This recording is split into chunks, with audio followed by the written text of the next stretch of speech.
Thank you very much, ladies and gentlemen. Right now, I got to tell you about the fabulous, most groovy bell bottoms. Bell bottoms. Yeah!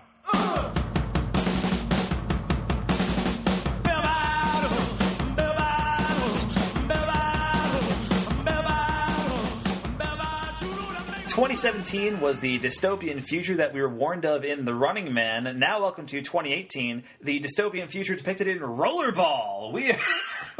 While you are getting ready to watch James Caan and Spiky Gloves, today listen to FilmBookCast, the official podcast of FilmBook.com. Hey, it's Mike Smith. Joining me, as always, is a man who I assume very quickly put a top 10 list together just about 20 minutes ago. You give me the exact amount of credit I deserve. My name is Mike Decrecio. There it is. I used that same intro for you last year because I was listening to our podcast last year, and I just happened to I realized because I had already written the intro, and then I was listening to our old podcast, and I realized I said the exact same thing, and I was like, it probably still applies. So, yeah, we'll just re-gift that one save it for next year. Also, just that's the one. Exactly. Now, if you've never listened to FilmBookCast before, usually we do some film news and then some discussions before reviewing whatever the big release is that week. But we're taking a break from all that this time around as we ring in the new year by celebrating the best movies that we saw in 2017. Now, Mike and I have each selected our top 10 favorite films of the year, and we are going through each of them one by one. Plus, we'll be taking a look at our top 3 TV shows of the year, and we'll be taking a look at what's on the way in 2018. Are you excited about this, Mike? I mean, you expressed some concern to me that you were worried that you hadn't seen 10 movies in 2017, which was impossible because we recorded at least 20 episodes of FilmBookCast. Yeah, I know that wasn't true, but there, I try to compile this list without having to look at movie releases or look at our old episodes and stuff. I try and just think of the first 10 movies that make me feel the most excited. Sure. And I got 6, and I was like, uh-oh. So that was when I texted you, and I remember feeling the same way last year also.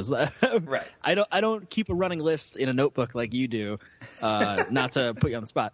But no, you're right. So just trying to remember 10 movies for some reason is difficult. I don't know. That's fair. I mean, what I do, and what I think is kind of funny, I have a Letterboxd account. You can follow me at Mike Smith Film if you're so inclined, and I keep a running list of the movies I've seen in 2017, and I rank them as I go. So, I watched, as soon as 2017 started, I started ranking the movies that I saw and kind of switched the rankings over time, depending on how I feel about them. And I have been agonizing over this list for months and months now. And this is something that you threw together in a couple of days, which is fine. That's your process. But, But what I think is funny is I have all this stuff publicly available on Letterboxd, and people I know, friends of mine who know I'm into movies and do a podcast about this stuff, are like, oh, so do you have top 10 of 2017? And I do not reveal the information to them in person because I'm like, you have to wait until the podcast to hear it. But if they just looked up my Letterboxd account, they could see what my top 10 movies are very easily. And I've told them this, and they're just like, ah. Yeah, nobody cares that much. I'll wait till the podcast comes out. Yeah, exactly. Yeah, so I'm not going to do homework. Exactly. So we do have our top 10 films ready for the year. And before we get into them, I did want to bring this up. And I wanted to talk about Star Wars The Last Jedi for a minute. We talked about it at length in our last 20 episode. more minutes. We got 20 more minutes to go. Just a quick 20 minutes of Star Wars The Last Jedi. No, this isn't about the actual movie's contents. But I had a real dilemma on my hands because I really, really loved the Star Wars The Last Jedi. And I was really sincerely thinking of putting it on my top 10. And I didn't for 2 reasons. One, I'm pretty sure it's going to be on your top 10. I don't know what your top 10 is, by the way. We should point that out. I don't know what you're picking. Yeah, you don't know what I'm picking. We haven't communicated. Yeah. So my thought process was well, I'm pretty sure it's going to be on Mike's top 10, so I'll eliminate it off mine just for process of limit. I don't want it to overlap too much. But also, B, if I put Star Wars The Last Jedi on my list, it would probably kick out a movie that didn't have nearly as much press or cultural knowledge as Star Wars The Last Jedi. And so, I could either talk about Star Wars, which everybody already knows about, or I could talk about this a movie that, very few people saw but might be interested in if I talked about it. So I opted not to include Star Wars The Last Jedi on my top 10 list, even though it might be one of the 10 best films I saw this year. Again, it's one of those things where I'm waffling back and forth on that. I was also kind of considering putting it on the list just because I knew it would piss off some of the people I know who listen to this podcast. Yeah. Not to name names, Nick and Vin, but shots fired. But at the end of the day, I really love that movie, and I am okay with people not loving that movie, and that's fine. It's definitely one of my honorable mentions, and it might actually be like one of my top 10. I'm considering it an honorary top 10 for me. Yeah. But I wanted to include like the numbers 10 and 9 on my list are both like really small movies that like didn't get a ton of press. And if I put Star Wars in, it would have kicked one of them out, and I just would have liked to. I want to help support these movies in any way I can, even though, this is, the 900th ranked film podcast or whatever on iTunes. Like, I don't know the actual number. Who actually listens to this? I don't know. The point is, I want you to watch, expand your mind beyond Star Wars. You know what I mean? I mean, if I have to.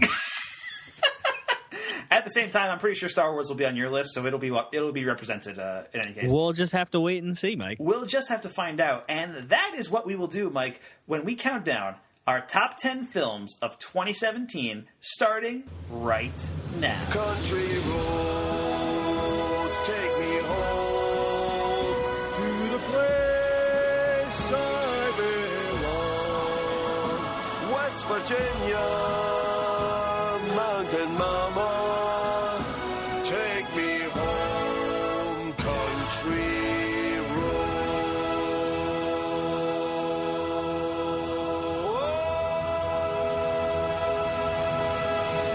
All right, so here we go, Mike. Our top 10 films of 2017, starting right now. So we're going to start off with you. Now, before we start, I mean, we should point out these aren't the objective best films of 2017. That's something that's impossible to describe. These are our personal favorite movies of 2017, the ones that spoke to us the most.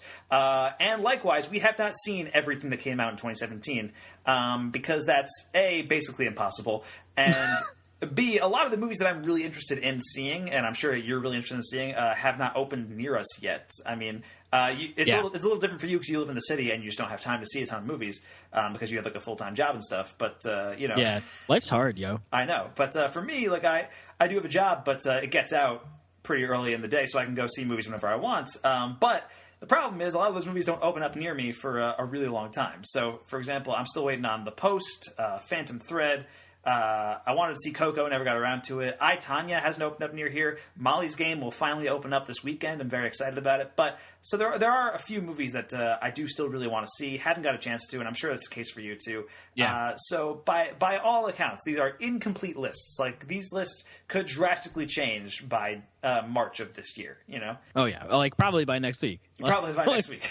But with that all out of the way, Mike, what is your number 10 movie of 2017? Okay, so just as you opened with a hot take by starting with your honorable mention, I will also start with my hot take pick, which is number 10 is Mother.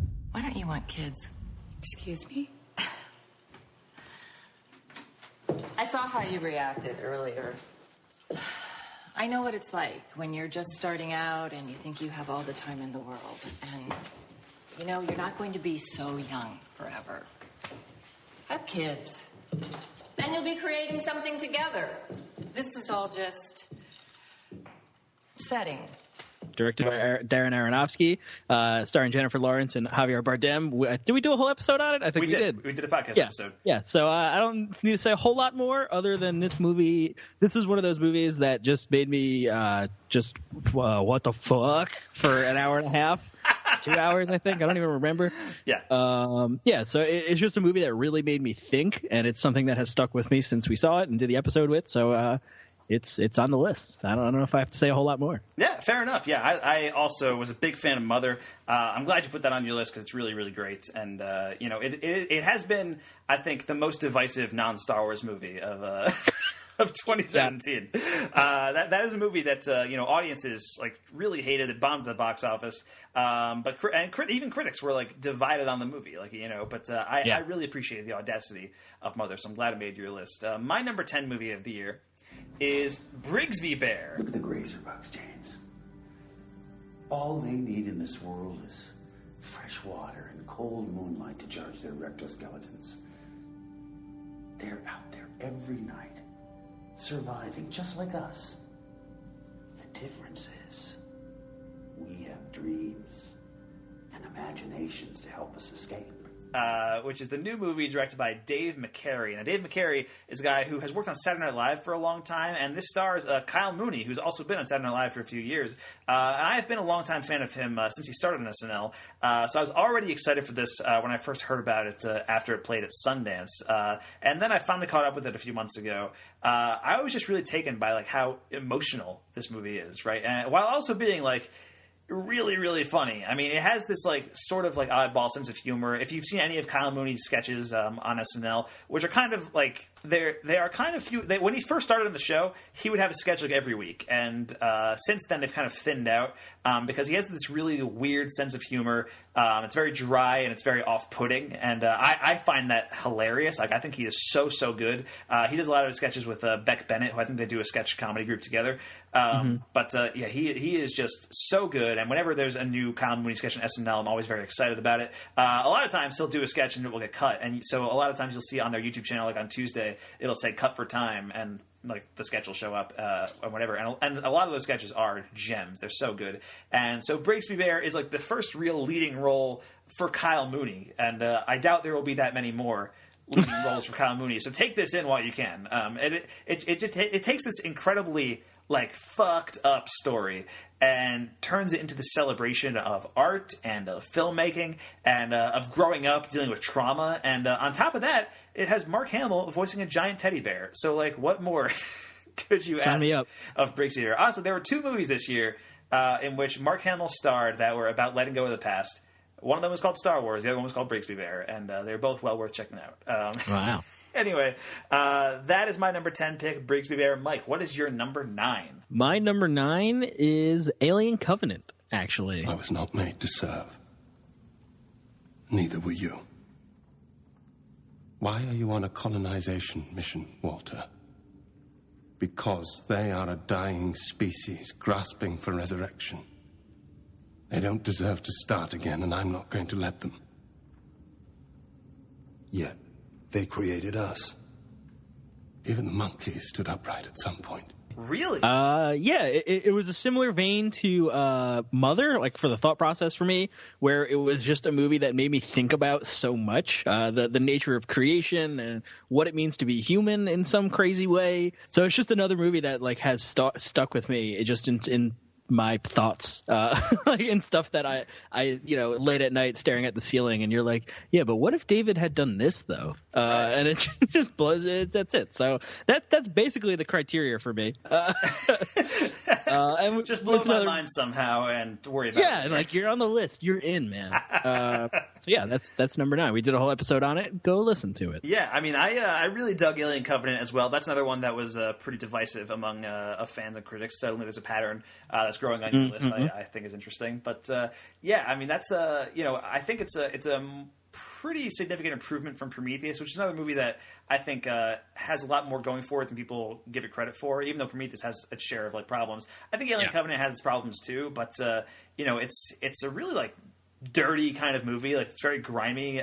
Yeah, it kind of gets back to the traditional Alien stuff that you know from the original Alien, but at the same time, it deals with the heady stuff from Prometheus with Michael Fassbender as David, and goes so much further with it. And know, it really is Ridley Scott taking the themes of Blade Runner and applying it to the Alien franchise.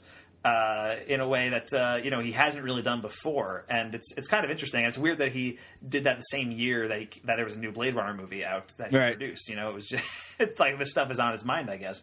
Yeah, and also Michael Fassbender in Alien Covenant, we shouldn't discount is. One of the best performances of the entire year, I think. Like he is truly fantastic at that movie. Yeah. So and for all those reasons, it's my number 9.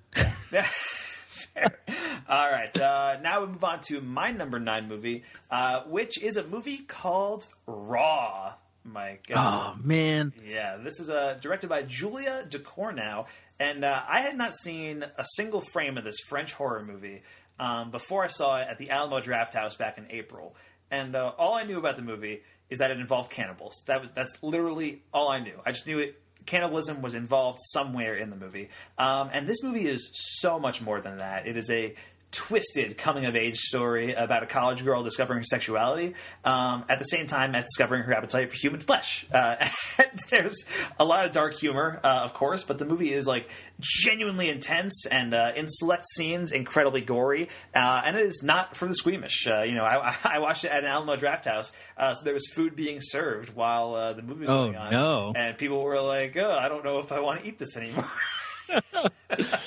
Also, I think this movie has probably the best, most intense score of any movie I've heard this year. It is just it's all encompassing. Like it's so intense. Like anytime it's going on, you're just like, oh my god! Like I feel everything that's going on in this movie, and it's great. It's one of the best. I think probably the best like pure horror movie I've seen this year. There's another movie coming up on my list that could be considered a horror movie, but Raw I think is the true like real deal, like the best like pure horror movie I've seen this year. Yeah, that's a movie I definitely wish I had gotten the chance to see, and I'm sure if I had, it would be on my list. But it's another one of those movies that I definitely will be seeing soon and could alter my top 10. Well, I can tell you right now, it's available on Netflix. Well, let's pause. We'll reconvene, and I'll rework my list. You got 2 hours, right? Yeah, sure. Well, it's only 7:30. We can do it. We right got now. this. We got time. It is available on Netflix right now. So if that description sounded interesting to you, definitely get on that, because Raw is really something else, and it's a great directorial debut for Julia Ducournau. I'm really excited to see what she comes up with in the future. Mike, let's move on. What is your number 8 pick for 2017? My number 8 pick is The Big Sick. What were you like in high school? What were you like? Voted like most sexy? No, I was voted most noticeable. That's good. No, it's really not good. I had acne, and I was a goth, and I had this terrible perm. The kids called me Beetlejuice. I don't know why. Actually, I do know why. It's because they thought I looked like Beetlejuice. I think I'm done with the subject. In fact, I think I'm gonna go home. Wait. We haven't even had sex again yet. Yeah, I'm just not that kind of girl. I only have sex once on the first date. Wow. It's a hand job. Written by Kumail Nanjiani and Emily Gordon. Did he direct it? I can't remember. No, Michael Showalter directed it. Oh, okay. That explains a whole lot. I guess I didn't notice that somehow, like a dum-dum. Starring Kumail Nanjiani, and it tells the story of how he and his real-life wife, Emily Gordon, met, and their relationship, and Emily's battle with some insane, like, I think she's like one of 8 people that have this disease or something crazy like that. Like, it didn't have a name for a while. Right. And just this mystery where she ends up in a coma, and it's Kumail dealing with that relationship and going through the pains of having to suddenly be there for this person he wasn't sure if he cared about a whole lot, and dealing with her parents and his parents and the culture clash between Pakistani American culture and just American culture, and it's pretty wild, and there's a couple teary moments in there, Mike. I don't know if you saw The Big Sick. I did see The Big Sick. Yeah, so it's got some real heartfelt moments, and it's absolutely hilarious because Kumail Nanjiani is great, and it's like a comedy nerd romantic comedy movie. Yeah. There you go. Yeah, definitely worth checking out. I mean, The Big Sick, one of the more well-reviewed movies of the year. Kumail Nanjiani has always, he's been great for so long, and I'm so excited. Yeah. I'm so excited to see him break out in this kind of big way. Because I think I watched his stand-up special Beta Male back in 2010.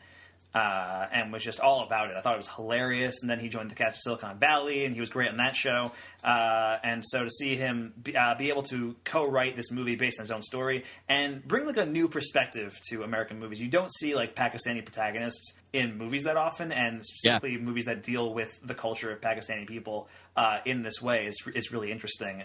But the story itself is just really engaging. It's a very emotional story. Also, you didn't mention when you talked about it, Holly Hunter and Ray Romano are in this movie. Oh, yeah. And they are phenomenal in this movie. I like The Big Sick a lot, and I think I gave it an extra star when I saw it, just because it gave Holly Hunter such a great role. Because I love her so much, and she was so good in The Big Sick. Yeah, she does. It's that Southern twang going up against Kumail, trying to be funny, and it's great. Yeah, also features don't mean to be insensitive. It features the best 9/11 joke of all time.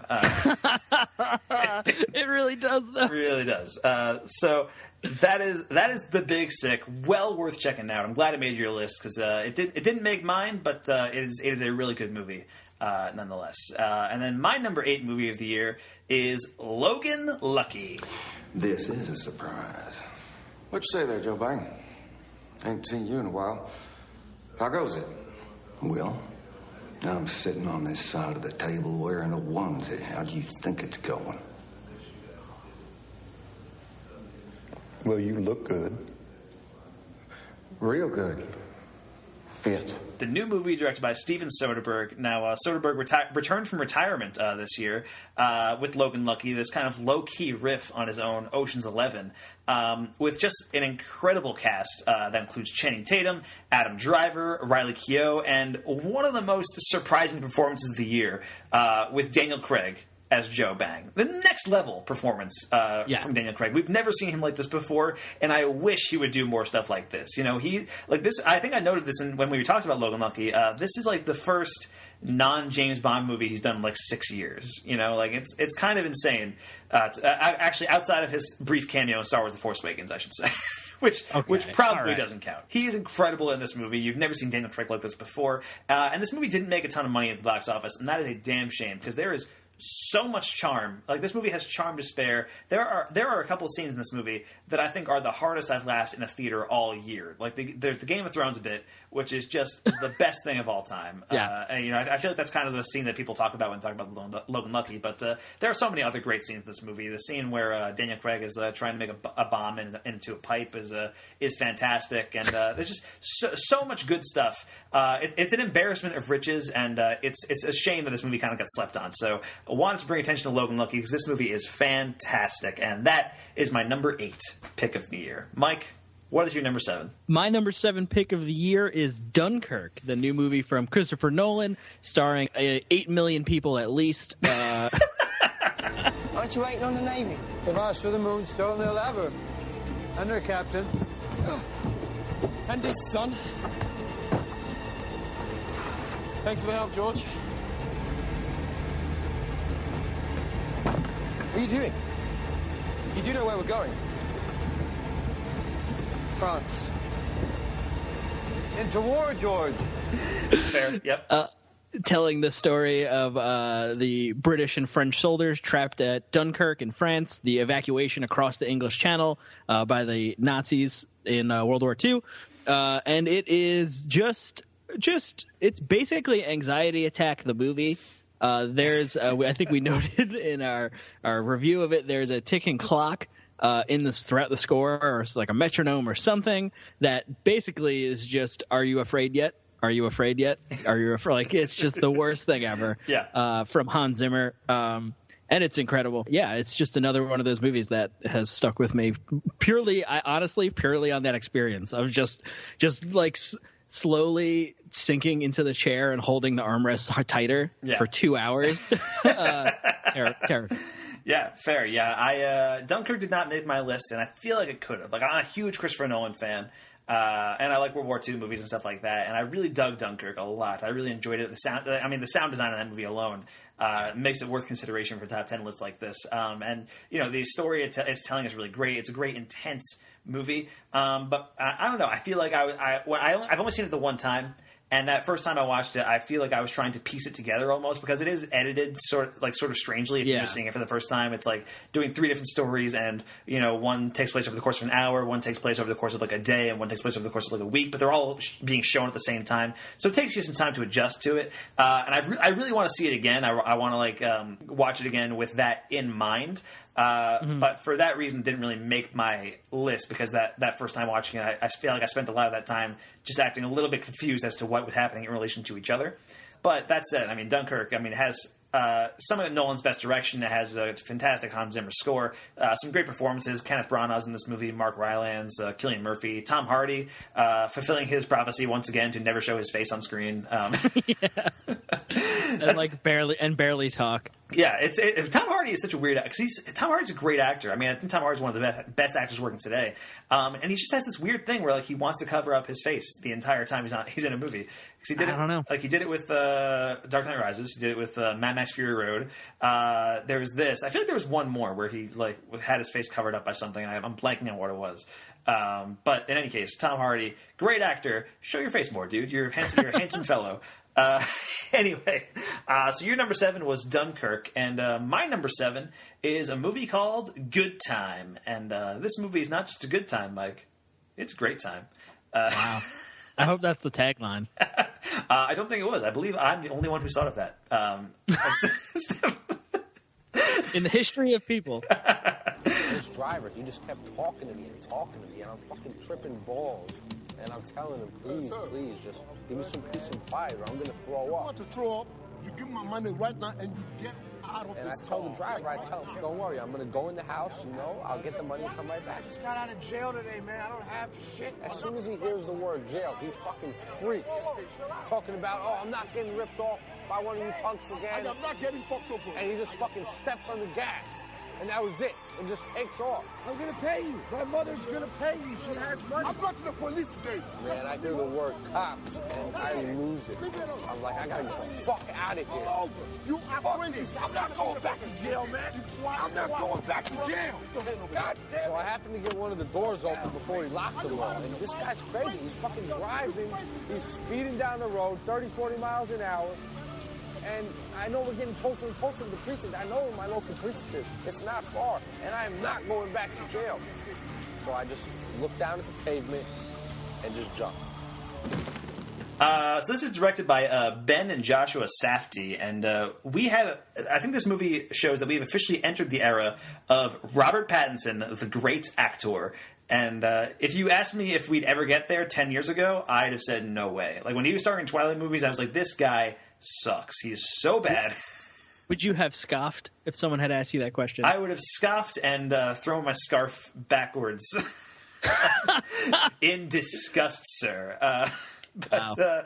I gotta say, Pattinson's been doing pretty solid work over the past few years. He was in some Cronenberg movies, Cosmopolis, Maps of the Stars, and he was good in those. But he just undergoes a transformation in Good Time that is unreal. This movie is the modern day answer to Martin Scorsese's After Hours. It's very heavily influenced by that movie. And it is at turns hilarious, it's intense, and just flat out nuts. And it really put the Safdie brothers on the map for me. They've directed a few other films that I need to go back and watch, but I'm eager to see what they end up doing next. I've heard they're doing a remake of 48 Hours, I think, at some point. So interested to see if that ever transpires. But yeah, Good Time, fantastic. It's one of those it's a One Crazy Night in New York type of movie. If that narrows it down for what this movie is. But it's grimy and it's weird, and it really brings back that dirty 70s New York that has been absent from movies for a very long time. It takes place in present-day New York, but it feels like, the kind of New York that used to show up in movies like Dog Day Afternoon or something like that. Good time, great time. Go see it. Anyway, Mike, let's move on to your number 6 pick for 2017. All right. Number 6 is a little dicey. It's a little iffy right now. Interesting. I mean, it's a safe bet in that it's Baby Driver. It's my number 6. What the fuck is this man? Austin Powers. Doc said Michael Myers. This is Mike Myers. It should be the Halloween mask. This is a Halloween mask. No, the killer dude from Halloween. Oh, you mean Jason? No. Fuck. Let's go. Wait. I gotta start the song over. The fuck? Okay, go. But it feels a little dicey to say that right now. A little weird. Okay. And I'll be honest, I started to rewatch it again recently, and I only got halfway through it before I was like, I feel weird watching this, and I turned it off. And I'm really mad that Kevin Spacey's going to ruin one of my favorite movies of the year. That son of a bitch. But when I watched it the first time in the theater, it was would have been way higher, I think. It was one of my favorite experiences, just this kind of car chase, rock opera, love story, Edgar Wright amazingness. And it's a little tainted right now. So we'll see how that goes in the future, I guess. I mean, I love Baby Driver. I think it's fantastic. And yeah, it is very unfortunate that Kevin Spacey is in this movie, because I think I think we even we praised his performance when we saw the movie.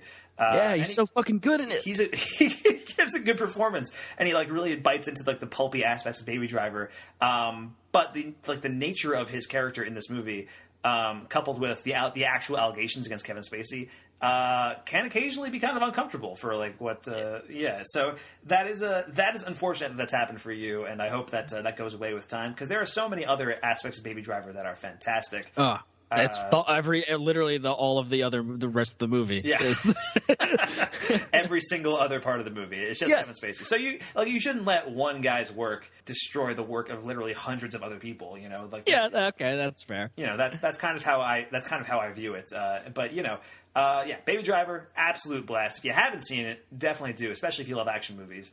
And if you love action movies, you're gonna want to have seen my number 6 pick, which is a little movie called John fucking Wick, Chapter 2. John Wick is a man of focus, commitment,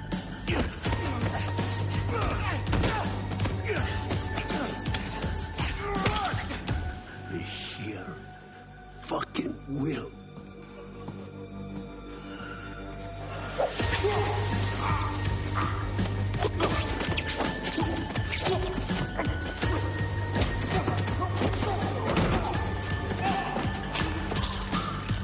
He once killed 3 men in a bar with a pencil. I know, I've heard the story, with sir. a fucking pencil? Who the fuck can do that? Nice. This is, of course, directed by Chad Stahelski, who co-directed the first John Wick, and we're thinking he's back. The original John Wick was a really good action movie. I love the original John Wick, and is a terrific showcase for Keanu Reeves. And John Wick 2 cranks that shit up to 11. I think, when the movie first came out, I was having a debate with myself, whether I like this more than John Wick 1. Because I think John Wick 1 has a more solid story to base it around. And at the end of the day, it's just he's avenging the death of his dog. But it's really not just that. It's the fact that the dog was the last gift of his wife. And so he's really taking out his anger on the fact that his wife passed away. So John Wick 2 doesn't have as strong of a story hook. But I think, everything else is just superb. Some of the best action I've seen in a theater this decade. And it just opens up the world that the first movie hinted at. The first movie showed you brief glimpses of this weird assassin underworld. And this movie just goes all in on that. And it's so good. Basically revealing that every single person in New York City is a paid assassin. And I'm all about it. I think that's amazing. I saw this movie in the theater twice, and both times I was completely shocked when it ended, both because of how it ends, which ends in this kind of cliffhanger moment, and also because of how short the movie feels. I genuinely felt like 20 minutes had passed at most when I first saw the movie. I was floored when the lights went up, and I was like, what? How is there not more of this? And then I looked at my watch and 2 hours had passed, and I was like, whoa. But and there's so much good stuff in John Wick 2. I mean, Common is great. Ruby Rose is great as the silent assassin who speaks in sign language. Ian McShane returning from the first one is fantastic. It's just the fight scene. There's this half-hour fight scene between Keanu Reeves and Common that is just unbelievable. That movie's been playing on HBO a lot pretty recently, and it's one of those things where I'll just turn it on and forget that I have other things to do, and and just be mesmerized by John Wick 2 for 15-20 minutes at a time. It's just so good. And I do love how much it wears its influences just out in the open. It opens with is it a clip from Buster Keaton or a Harold Lloyd? I can't remember. It's one of those. Yeah, it opens with a silent movie physical comedian. Kind of projected against a wall right before this big action scene happens. And this movie is heavily influenced by not just action movies, but also kind of physical comedy silent movies. There's a bit that really reminds me of They Live, the bit with that half-hour fight scene. Yeah, during that fight scene, there's and there's the bit in that fight scene where they're just tumbling down a staircase for a minute straight, and it's amazing. It's so good. Big fan of John Wick Chapter 2. They have officially announced John Wick Chapter 3 for 2019. It's moving to May this year, so it's in the summer blockbusters now, and I'm so stoked, man. I'm so stoked. Yeah. I'm glad Keanu Reeves has this late period like resurgence in his career because I fucking love Keanu Reeves. I've just been a big fan of him for a long time. You know, I mean, of course, The Matrix. I was a huge fan of that movie. Speed is a movie that I grew up on. I loved Speed to death. And Bill and Ted's Excellent Adventure is a movie that I like, one of my favorite movies of all time. So I'm all about Keanu Reeves having like this big action franchise to just do what he wants with, and it's pretty cool. Anyway, that about wraps up my number 6. Mike, let's move on. What is your number 5 movie of 2017? Number 5 is the one you called out, Star Wars: The Last Jedi. There it is, folks. We did it. Boom. Let the past die. Kill it. If you have to. That's the only way to become what you were meant to be. We just did 2 hours on it last week. Yes, I don't know. We need to mention a whole lot more about it other than it's good. Everyone that doesn't like it's wrong. Hot takes. Go read it. Go watch it. Enjoy. Yeah. Canto Bite's the most important thing to happen in Star Wars universe. Yeah, I mean, so we're not saying everybody who didn't enjoy it is wrong. Other than that they are, but it's fine. But, we're both big fans of Star Wars: The Last Jedi. I think Rian Johnson just does an incredible job with this universe and like expanding it in interesting ways, but also like being reverent of its history, but burning it down and breaking new ground as well. And I think there's something to be said for that. I think Star Wars: The Last Jedi is one of those blockbusters that we're going to look back on in a few years and being like, you know what, this really tried to do something really exciting. And I think 2017 has seen quite a few of those movies. I mean, we've seen stuff like Blade Runner 2049 and Logan and War for the Planet of the Apes and Star Wars: The Last Jedi. Stuff like big budget kind of sci-fi-ish movies that are really pushing the boundaries of their franchise in interesting ways. And Star Wars: The Last Jedi was the most recent one of example of those, and I think one of the most successful. Like it was, I think, pretty extraordinary on virtually every level. And there are several people who would disagree with me on that, and that's fine. Anyway, let's move on to my number 5, which is another really divisive movie of the year, and one that you mentioned on your countdown before. My number 5 is Mother. He's a proud man. I admire that.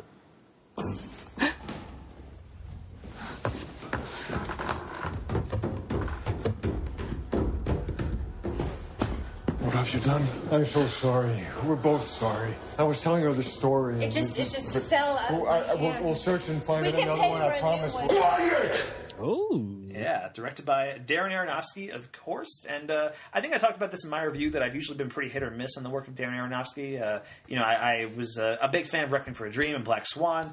Not so big a fan of like Pi and what was the other one? Noah. The Fountain. Noah was the one I didn't really like that much. The Fountain I admire. I honestly don't know how I feel about The Fountain. I saw it a few years ago, and I'm still like wrapping my brain around. Yeah, that's like a lifetime to deal with that movie. Exactly. The Fountain is its own breed of insanity. But I couldn't help but just admire the audacity of what Aronofsky is doing with Mother. I think this is really his best movie. Like, full stop, I think Mother is the best thing he's ever done. It truly builds and builds. And then becomes maybe the most insane thing I've ever seen in any movie this year. The third act of this movie is fucking bananas. It's nuts. Second movie on your list to feature cannibalism. Yes, weirdly enough, you are correct. I don't know if that's spoilers for Mother or not, but well, I didn't say who. Also features Jennifer Lawrence playing against type in this movie, and I think maybe giving her best performance of her entire career. So well worth checking out. We talked about it a little bit before when you brought it up, but yeah, Mother, great movie. Also, got a shout out. I didn't mention it before either. Ed Harris and Michelle Pfeiffer in Mother. It's the creepiest things that have happened in a while. Oh yeah, no, they're fantastic in Mother. Javier Bardem's good in Mother. Kristen Wiig shows up for a little bit of Mother, and she's got one of the best scenes in the movie. Yeah, she does. It's super weird. Like I was just reminded of that yesterday. I went to go see Downsizing, which by the way is terrible. But Kristen Wiig is in that movie, and I was watching it, and I was kind of like zoning out a little bit because it was, again, not very good. But I was and like my mind just kind of drifted for a bit, and I was like, oh yeah, Kristen Wiig was in Mother. That's super weird. But yeah, she was in Mother, and she's great in it. I mean, she's only in a brief part of the movie. I don't want to, I don't want to set up expectations that like she's a major part of Mother because she's really in like 2 or 3 scenes. But she is great with what she's given in this movie. Anyway, that is my number 5. It's Mother. Mike, what is your number 4 movie of 2017? My number 4 is another movie that you talked about when we talked about Star Wars. These kind of tentpole franchise, 100% bankable. Movies that just completely break the mold, and that is Thor Ragnarok. Oh, okay, yeah. Allow me to introduce myself. My name is Korg. I'm kind of like the leader in here. I'm made of rocks, as you can see, but don't let that intimidate you. You don't need to be afraid unless you're made of scissors. Just a little rock, paper, scissors joke for you. This is my very good friend over here, Meek. He's an insect and has knives for hands. You're a Cronin, aren't you? That I am. How'd you end up in here? Oh, well, I tried to start a revolution but didn't print enough pamphlets, so hardly anyone turned up, except for my mum and her boyfriend, who I hate. As punishment, I was forced to be in here and become a gladiator. Bit of a promotional disaster, that one. But I'm actually organising another revolution. I don't know if you'd be interested in something like that. Do you reckon you'd be interested?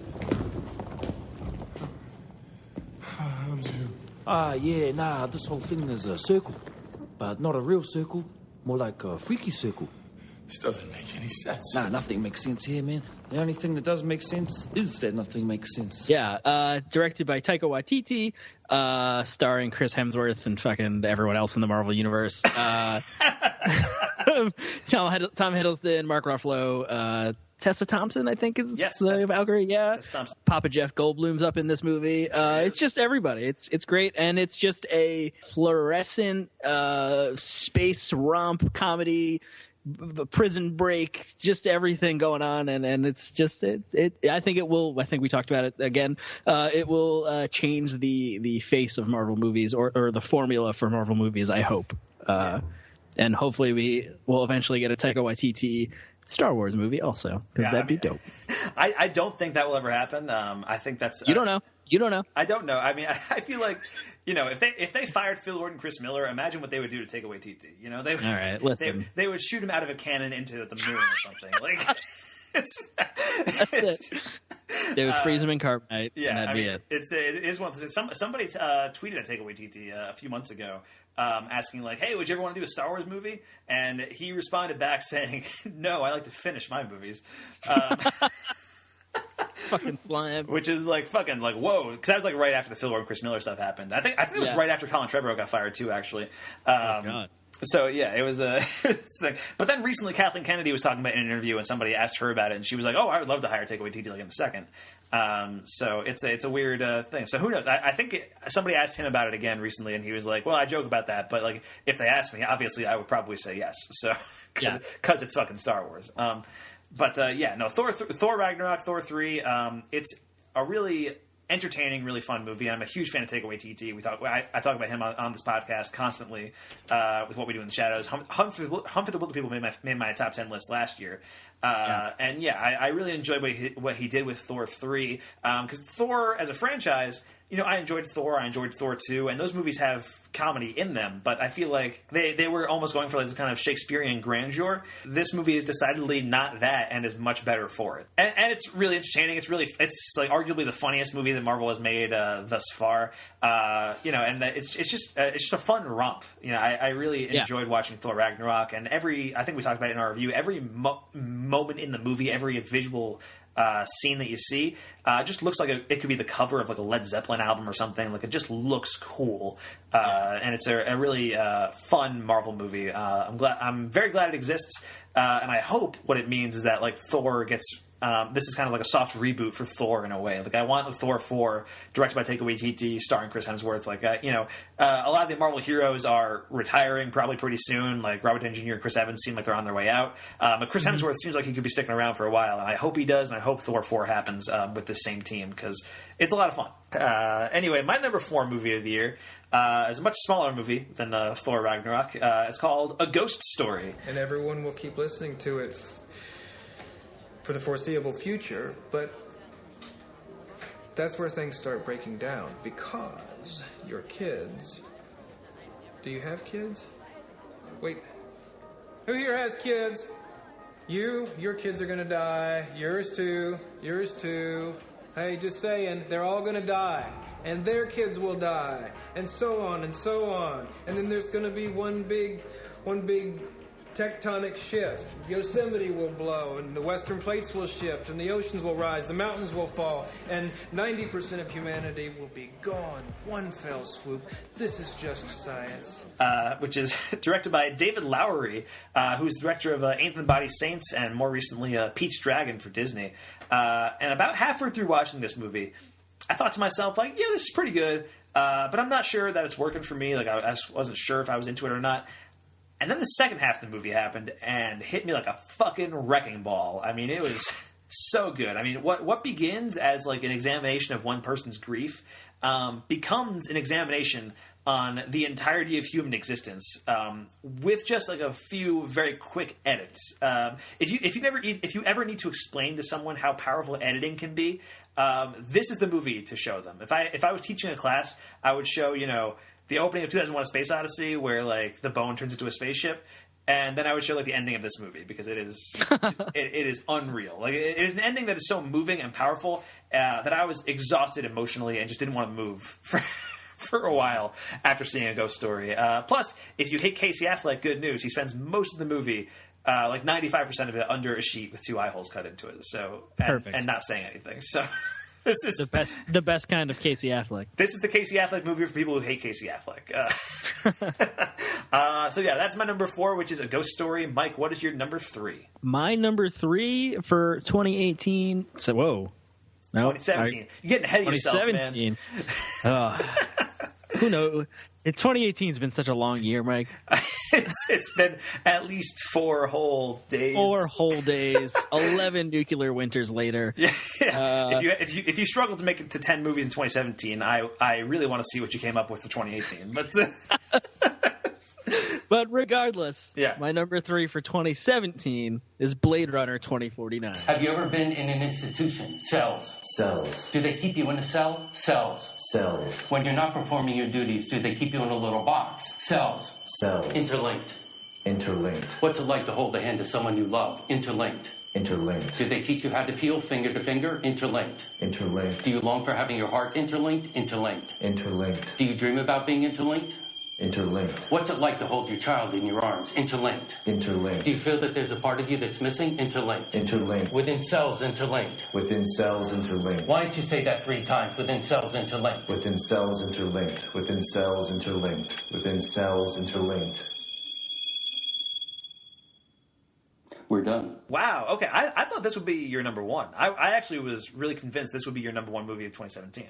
Ooh, interesting. You're not wrong. I have a process or an explanation or whatever for how it ended up at 3, I guess. Okay. It would have been 1 higher probably. But yeah, it's directed by Denis Villeneuve, starring Ryan Gosling, starring Harrison Ford. I don't know about that. But he's in it for a lot. And this is just the slow, methodical examination of humanity and just all that really good stuff that I talked about with my other movies. There's a theme. So you're noticing a theme here, Mike. Sure. Yeah. What does it mean to be a person, Mike? Help. Tell me. I don't know. I need the movies to help me figure it out. I need the movies to tell me. Someone else figure it out for me and let me know what you find. But yeah, this movie is absolutely beautiful. Incredible score, just incredible acting, performances from Ryan Gosling and Ana de Armas, who plays a fucking like hologram, and she's incredible. Yeah. I was a big fan of Blade Runner 2049. Did not make my top 10, but it is one of the more audacious sci-fi films we've seen in recent years, and it's just so incredible to me that a sequel to Blade Runner exists and is this fucking good. Like it's. And it was made in this way. Like there was no way this movie would be financially viable. No. And I think it cost like $150 million or something, and made like 90. So yeah, it was kind of a box office bomb, and there won't be like a Blade Runner 2036 or whatever. Like they go back in time. But yeah, right. But it is one of those things where it's just like all the planets had to align just so for like somebody like Denis Villeneuve to get attached to a property like Blade Runner to make this kind of movie, and it is really incredible on that front. And Denis Villeneuve, I mean, one of the more interesting filmmakers working today. Also, I can't believe you didn't mention this, Mike. Roger Deakins' cinematography in this movie, best I've seen all year. It's unreal. This has to be the one. This has to be the one that he gets the Oscar for. This has to be the one. He's been nominated for an Oscar like 20 fucking times or something like that, and has lost every single time, which is a shame because he's probably the best cinematographer working today. He does most of the Coen Brothers movies. He did most of Sam Mendes' movies. I thought he was going to win for Skyfall, and he didn't win for Skyfall, and I was pretty upset about it. He should have won for Assassinating Jesse James by the coward Robert Ford. He should have won for No Country for Old Men. Both of those were the same year. He should have won for both of them, and he didn't win for either of them. He was nominated. Sicario. He should have won for Sicario. Sicario was great. Come on. The movie looked beautiful, but so Roger Deakins is truly like the Susan Lucci of the Oscars, if that's a reference that anyone gets. But did I accidentally redeem myself? Does the original Blade Runner take place in 2018? That takes place in 2019, actually. Ah, damn it! I was close. Why, you were going to say like 2018 was on your mind because you were about to talk about a Blade Runner movie? That's why I said that. Yeah. That's what I was going to say. I mean, it's sort of close a little bit. I mean, in 2 years, we'll be living in the future for Blade Runner, so... Or in 1 year, I can't wait for that. In 1 year, actually, because it's 2018 right now. Never mind. Yes. Anyway, so that is Blade Runner 2049, one of the more interesting movies of this past year. And my number 3 movie of the year, also one of the more audacious blockbusters of this past year. And that movie is called War for the Planet of the Apes. Wow. Look at your eyes. Almost human. How did you know I was here? I was told you were coming. That more soldiers from the north would be joining you here. Joining me? To finish us off. For good. Who told you that? This is the new movie directed by Matt Reeves, the third and presumably final entry in this rebooted Planet of the Apes saga, which cements the series as one of the great trilogies, I think, alongside the original Star Wars, Lord of the Rings, Toy Story, Chris Nolan's Batman. I think all these things, I think these things stand alongside War of the Planet, like the Planet of the Apes reboot trilogy now. This movie plays like a cross between Apocalypse Now and The Great Escape, but set against the backdrop of the end of humanity. Andy Serkis just giving his all-time best performance as Caesar in this movie, and Woody Harrelson going full Colonel Kurtz. It's a sight to behold. This movie is really incredible, and it's almost like 3 hours long. Like Blade Runner 2049, it's amazing that a major studio sunk money into this. And it's really just this examination of humanity and how like maybe we deserve to die so that something else can live in our place. And these movies have been like really thoughtful and quiet, as much as they've been like really playful and exciting. Like Dawn of the Planet of the Apes, the second one is a really strong movie, and I love that movie. And it's one of those things where like the first half hour of that movie is mostly like silently apes speaking sign language, and that's kind of like a lot of that movie. But then you have like towards the end of that movie, you have an ape dual wielding machine guns while riding a horse, and it's like the coolest thing of all time. Oh my god! And these movies somehow manage to straddle the line between like something that seems really silly, but also treating it really seriously and really thoughtfully. And they are a true example of blockbuster filmmaking just operating at another level. Like this, like these are the kind of movies that I want to see when I go to see the movies, and it's very, very, very exciting.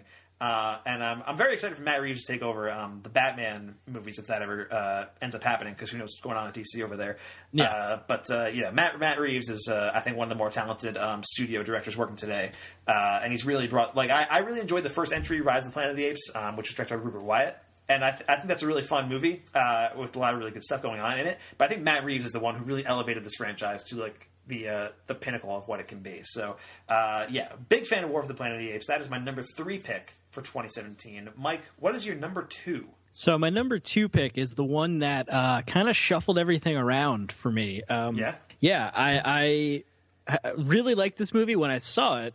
And I kind of like forgot about it. 2017, as long as 2018's been a very long year, 2017 was a very, very, that was a whole lifetime. So like I forgot about some movies that came out earlier in the year, and I happened to scan past the last 45 minutes of this movie on HBO, and I stopped to watch it. And by the time it ended, I was full on sobbing, like heart, like I guess I needed it, one of those kind of things. Yeah. And that movie is Logan. Evening, Mr. Monson. You understand you're trespassing right now, right? I have an easement with the previous owner of your property. Previous being the operative word. Who's this? Just a guy telling you to get back in your nice truck. Go play okey dickhead somewhere else. Hey, Carl. It looks like Mr. Monson hires some muscle. Looks that way. He's a friend of mine.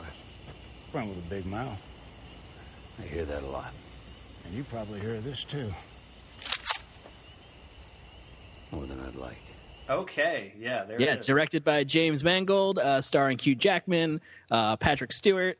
Yeah, the final chapter in Wolverine's story, and it's this kind of, the future gritty, climate change partially destroyed, reality that they're living in. Wolverine's being poisoned by the adamantine. What's the thing? I can't even remember. You were saying adamantium. Yeah, I almost said adamantine, which that's not a word. Yeah, and it's features tells the story of Logan, of Laura Kinney, my new favorite kind of Marvel character. Right. Yeah, you were a big fan of her. And this movie just wrecked me when I watched the last 45 minutes of it. Like I swear to God, I was on the couch, just no one was home. It was wonderful. Yeah. And when I watched that, I was like, okay, yeah, it's got to be at the top now. So I put it way up there because I probably would have forgot about it and not included it. Really? But yeah. But now it's number 2. There it is. Yeah, Logan is a fantastic conclusion to the Wolverine character. Hugh Jackman does his best work as the character. Patrick Stewart also incredible in the movie. And this one, the key difference here is that this one's rated R as opposed to the other ones, which are all rated PG-13. And that can seem like sort of exploitative in some way, but I think this movie really delves deep into who Logan is as a character, and uses the violence to send like a kind of message. Like he's been fighting this fight his entire life, and he's so exhausted in this movie. Like you can feel like just the tiredness on Hugh Jackman's face, and he is fantastic in this movie. Also, Daphne Keane as X-23. Yeah. What a find! Like she. Oh my God. Her first scene where she goes berserk is one of the best action scenes in any movie this year. And so yeah, I was a big fan of Logan too. That didn't make my list either, and I was trying to make room for it, but it didn't pan out that way. But yeah, Logan is fantastic. So I'm glad it made yours. You just need a good cry, Mike. Yeah, I mean, I honestly, I saw it the one time in theaters, and I bought the Blu-ray for there was a sale on Amazon, so I got it for like $8, and I bought the Blu-ray, and it's been sitting here for like months now, and I haven't gotten around to watching it yet. So definitely get on it. Yeah, definitely gotta get on that because I've been meaning to rewatch it for a while, and I'm a big fan of James Mangold too. I mean, he made the Wolverine as well, which is super underrated. But he also did Walk the Line, Copland, a lot of good stuff. So. That is great. That is Logan. That is your number 2 pick for 2017. Yes. And then my number 2 is another one that made your list earlier in the countdown. It's a little movie called Baby Driver. Boom. Boom. There it is. It's Debbie. Deborah. Oh, that song. The Beck one? Yeah. Well, except I'm Debora, and I think that's just Debra. I don't know that one. Oh, it goes, It's you, J.C. Penney. I think your name tag said Jenny. Jenny? The song's about him wanting to get with Jenny and her sister, too, whose name is Deborah. So it's not even really about me. It's about the sister. My sister's name is Mary. She has got all the songs. Mary, Mary, where are you going to?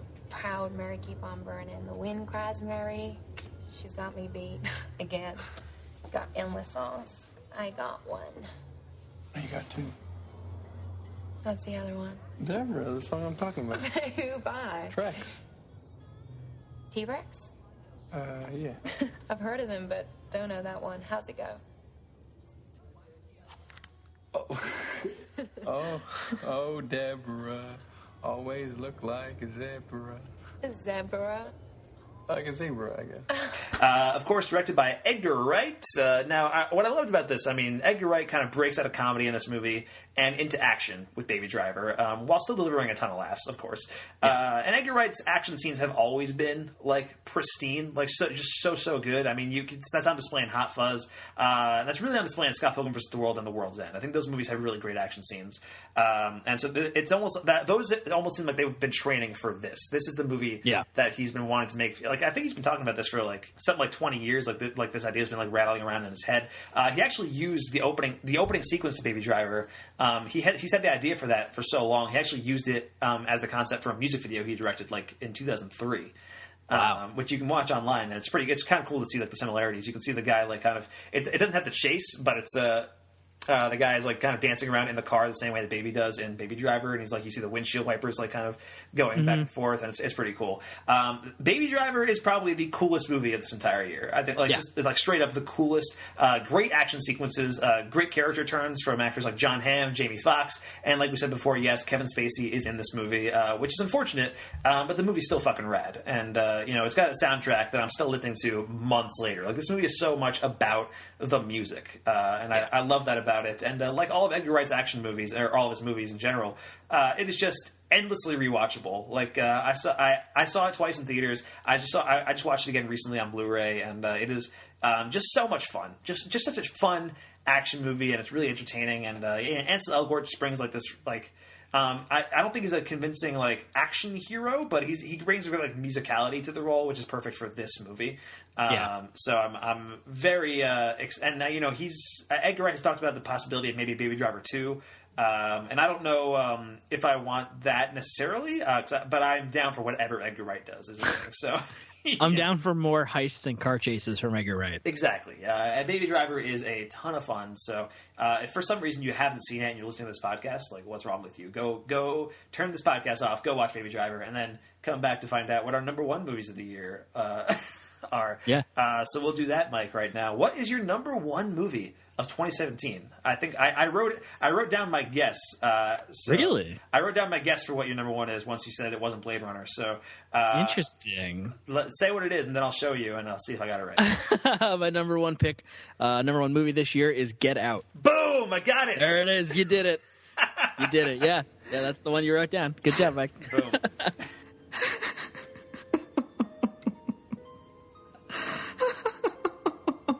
Oh, no.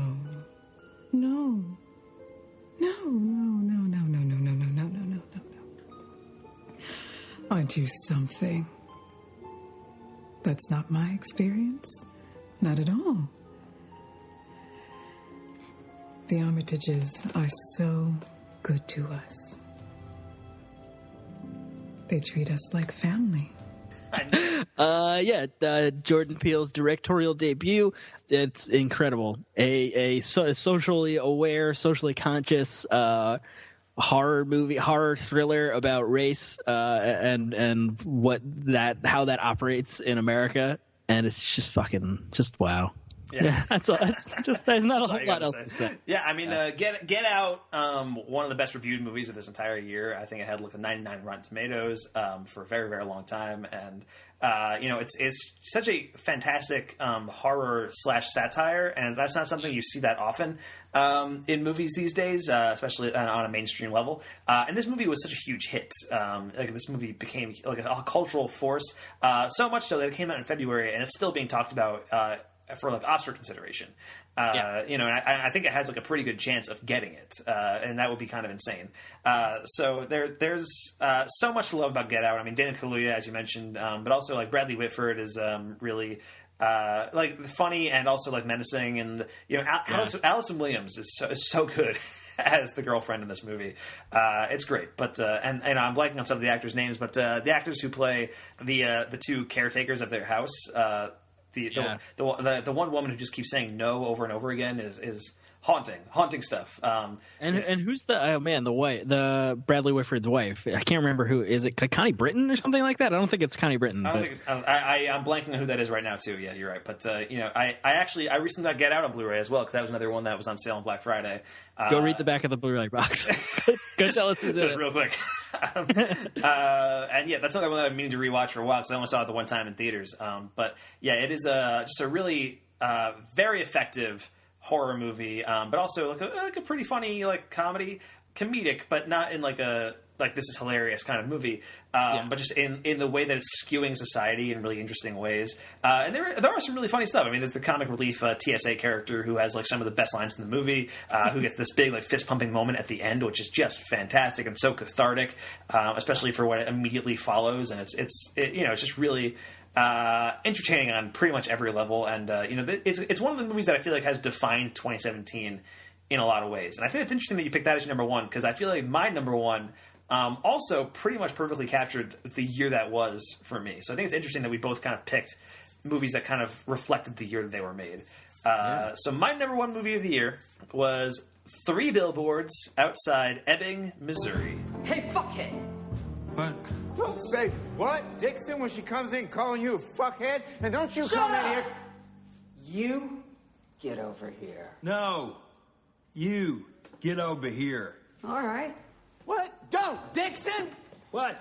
You do not allow a member of the public to call you a fuckhead in the station house. That's what I'm doing. I'm taking care of it in my own way, actually. Now get out of my ass. Mrs. Hayes, have a seat. What is it I can do for you today? Where's Denise Watson? Denise Watson's in the clank. On what charge? Possession. Of what? 2 marijuana cigarettes. Big ones. When's the bail hearing? I asked the judge not to give her bail on account of her previous marijuana violations, and the judge said, sure. You fucking prick. You're not calling an officer of law a fucking prick in his own station house, Mrs. Hayes. Or anywhere, actually. What's with the new attitude, Dixon? Your mama been coaching you? No. My mama doesn't do that. The new movie director Martin McDonagh, who directed In Bruges and 7 Psychopaths. And like with Get Out, I think 3 Billboards just perfectly captures the year 2017. And what I like about it is that it really just puts it all out there. This movie deals with a variety of social issues, and it does it incredibly bluntly and without forgiveness for any character on any side of the issue. And that has put some people off of the movie. I feel like it's not as crowd-pleasing a movie as Get Out. But I really love that about it, because it forces you to look inward. You may like what Frances McDormand's character is fighting for, but you may hate the way she fights for it, and you probably will. And you will probably hate Sam Rockwell's character in this movie, but there is an admiration from a distance about how he tries to better himself. And there's a lot of stuff like that throughout the movie that it makes you feel conflicted about what you're watching, and I feel like that's a really exciting notion to have while you're watching something. And I think this is my favorite screenplay of the entire year. It's filled with that dark Martin McDonagh humor that was such a big part of In Bruges and 7 Psychopaths. But it's also got surprising pathos as well. And every character just terrific. The trio of Frances McDormand, Sam Rockwell, and Woody Harrelson is just pretty unbeatable as far as performances go this year. Some of the best ones I'll have seen this entire year.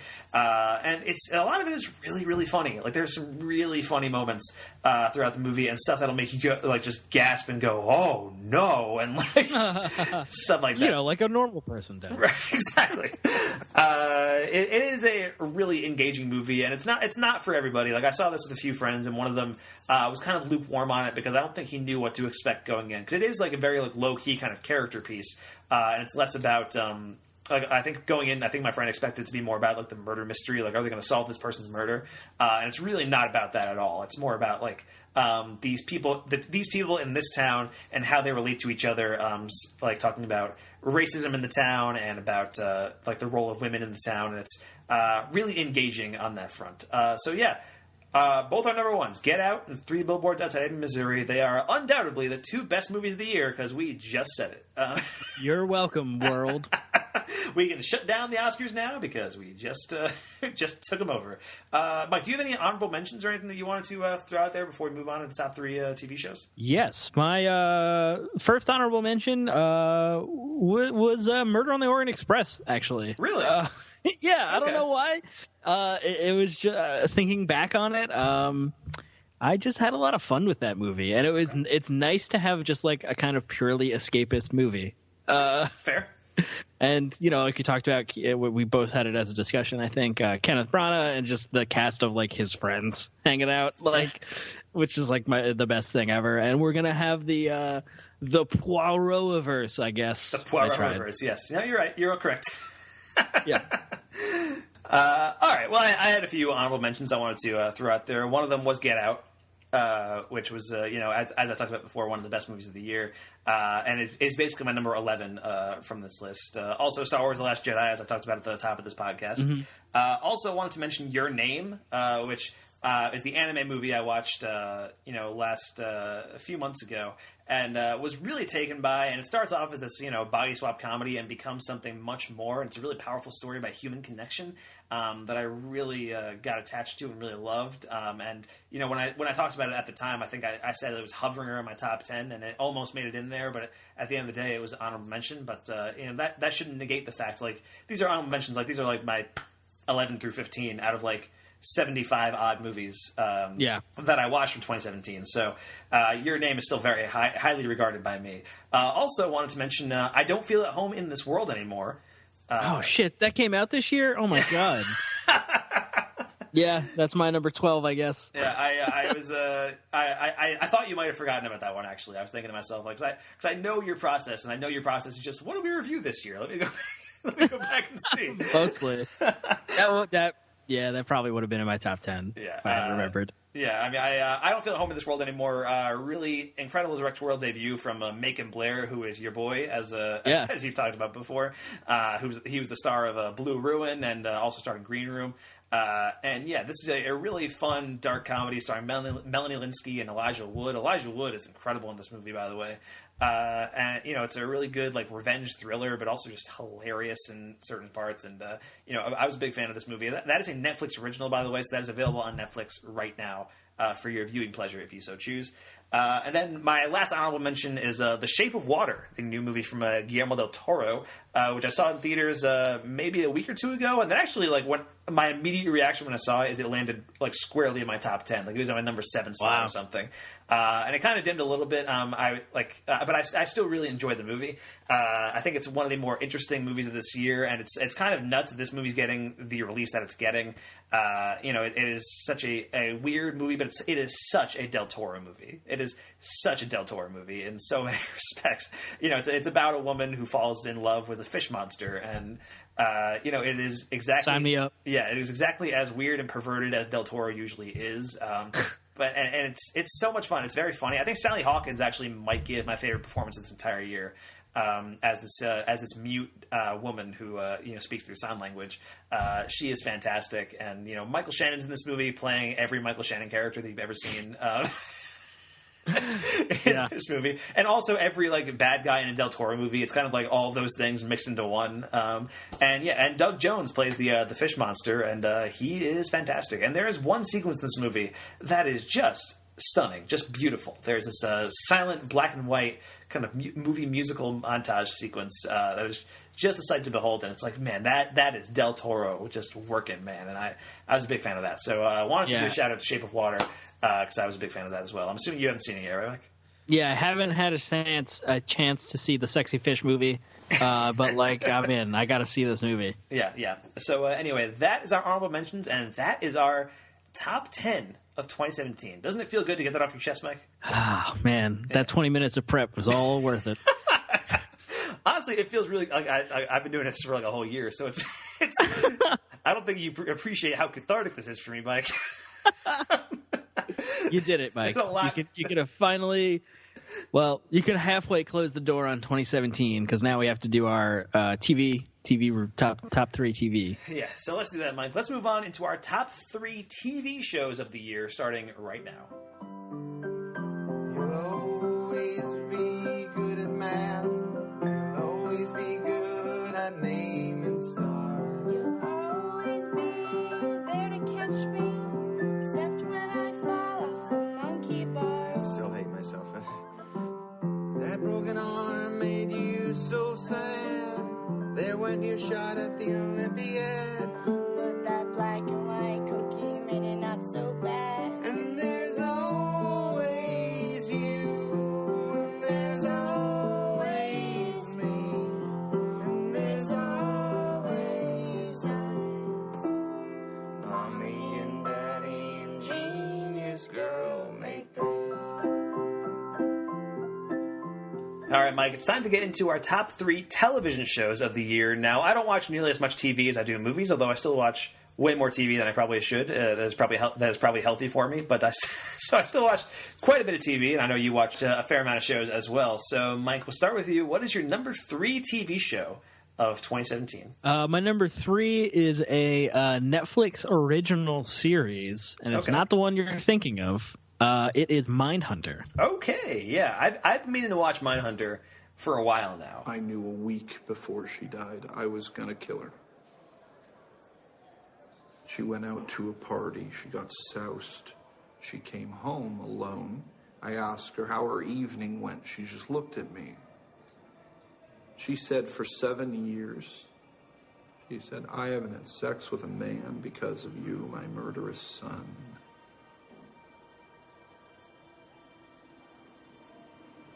So I got a claw hammer, and I beat her to death. And this is, I talked about it as a discussion one time, the story of the behavioral psychology team at the FBI as they begin to interview what would become known as serial killers. It's the team that invented that term. They apparently used to be sequence murderers or something like that. And they go and interview these serial killers that are in prison, and they trying to form psychological profiles, and it's kind of the basis for every cop drama now. Like all criminal behavior, what's the Criminal Minds? Is that the name of that show? That is a show. Yes. Yeah. All those kind of things that all those shows are based on. It's the story of that team and how they made that, and this kind of psychology behind it all. But of course, in typical David Fincher storyland, it's also about their sordid personal lives and the interpersonal drama amongst this team. And it's got some incredible performances by the guy from The Thing. I can't remember who was King George in. Hamilton? Well, Hamilton. Jonathan Groff you're talking about, yes. That guy. Yeah. Yeah. As Holden Ford, I think is the guy's name, the character's name. You seem to know so much about this show, Mike. Oh, man. Yeah. It's because I always, it's like Holden Caulfield, and it's like that's the joke. And sure. It's like a whole thing. Okay. Yeah. So I always say that a lot in my brain. But it's great. It's incredible. It's if you like David Fincher, which I know you do, yes. and all of his dark, gritty sensibilities, this is the show for you. Cool. Yeah, I've been meaning to watch Mindhunter for a long time. That's one of those Netflix originals. Problem is Netflix comes out with a show like every 2 weeks that I want to watch. And I'm still trying to catch up on Sense8. It's one of those things. I've been like slowly making my way through that show, and then in the meantime, like Mindhunter premiered, and like American Vandal premiered, and that's supposed to be great, and like a bunch of other shows have like popped up that I've been meaning to watch. This show didn't make my top 3, but I just finished watching Big Mouth, which is hilarious. Oh, you should watch that if you ever get a chance. It's really funny.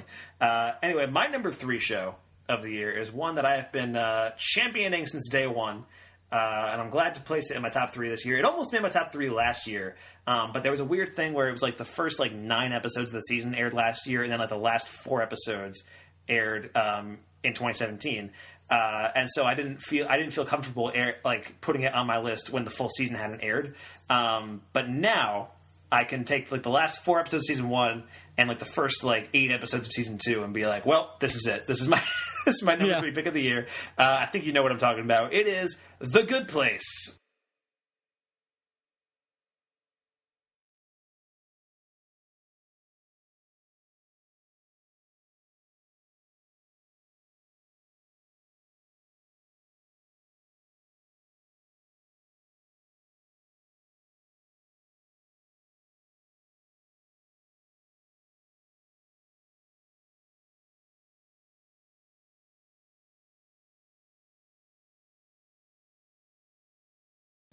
which is just such a good show. I mean, it very quickly, when it first debuted, became the show I most looked forward to every week when it aired. Wow. And this past year, which includes the last few episodes of season, like I said, the last few episodes of season 1 and the first 8 or so episodes of season 2, the show has just really taken it to a next level. And I've made you watch a good chunk of it. I think you've watched up to episode 8 or 9, so you've watched up to where things start to get pretty intense. But you haven't even seen where the show goes yet. It is. Just so good. It is next level. It has become the most exciting thing to have on network TV since Community went off the air. It's really that good. And this is created by Mike Shore, who's the creator of Parks and Recreation. He used to work in The Office. And it is just the cleverest, funniest show on TV, with story twists that would make Westworld go damn. It is really just mind-boggling. And it has so many different kinds of humor, and they all work so well. It is so there's so many puns, just really dumb puns, but also really intelligent humor about philosophers from the 1600s and stuff like that. There's a bit in the recent episode where they do a rap musical about Kierkegaard, and it's the funniest thing of all time. So The Good Place, one of the coolest, cleverest, most unique shows on TV. Please watch it. It's so great, and it was just recently renewed for season 3, which I'm very excited about. Actually, it's around 8:24 right now. The show comes back tonight, and it premieres in 6 minutes. So as soon as we finish recording this podcast, all right, let's pick it up now. Well, I'm recording it on the DVR, so I'm fine. Okay, but, I forgot we live in the future now. Good Place honestly almost made my top 3 if I had finished season 1. If you had seen any episodes from 2017, you might have I would have put it on there. Anyway, so that is The Good Place. That is my number 3 show of the year. Mike, what is your number 2? My number 2 pick is Game of Thrones season 7, I guess. All right. Yeah, season 7. That's right. 7. Yeah. Oh man. Woo. We just lost 2 of our allies. Which is why I was speaking to Jon Snow, a potential ally. What does the King in the North want with Dragon Glass? Apparently, it can be turned into weapons that kill White Walkers and their foot soldiers. Or stop them. Destroy them. Unsure about the nomenclature. And what do you think about this army of the dead and White Walkers, Night Kings? I'd very much like to believe that Jon Snow is wrong, but a wise man once said that you should never believe a thing simply because you want to believe it. Which wise man said this? I don't remember. Are you trying to present your own statements as ancient wisdom? I would never do that.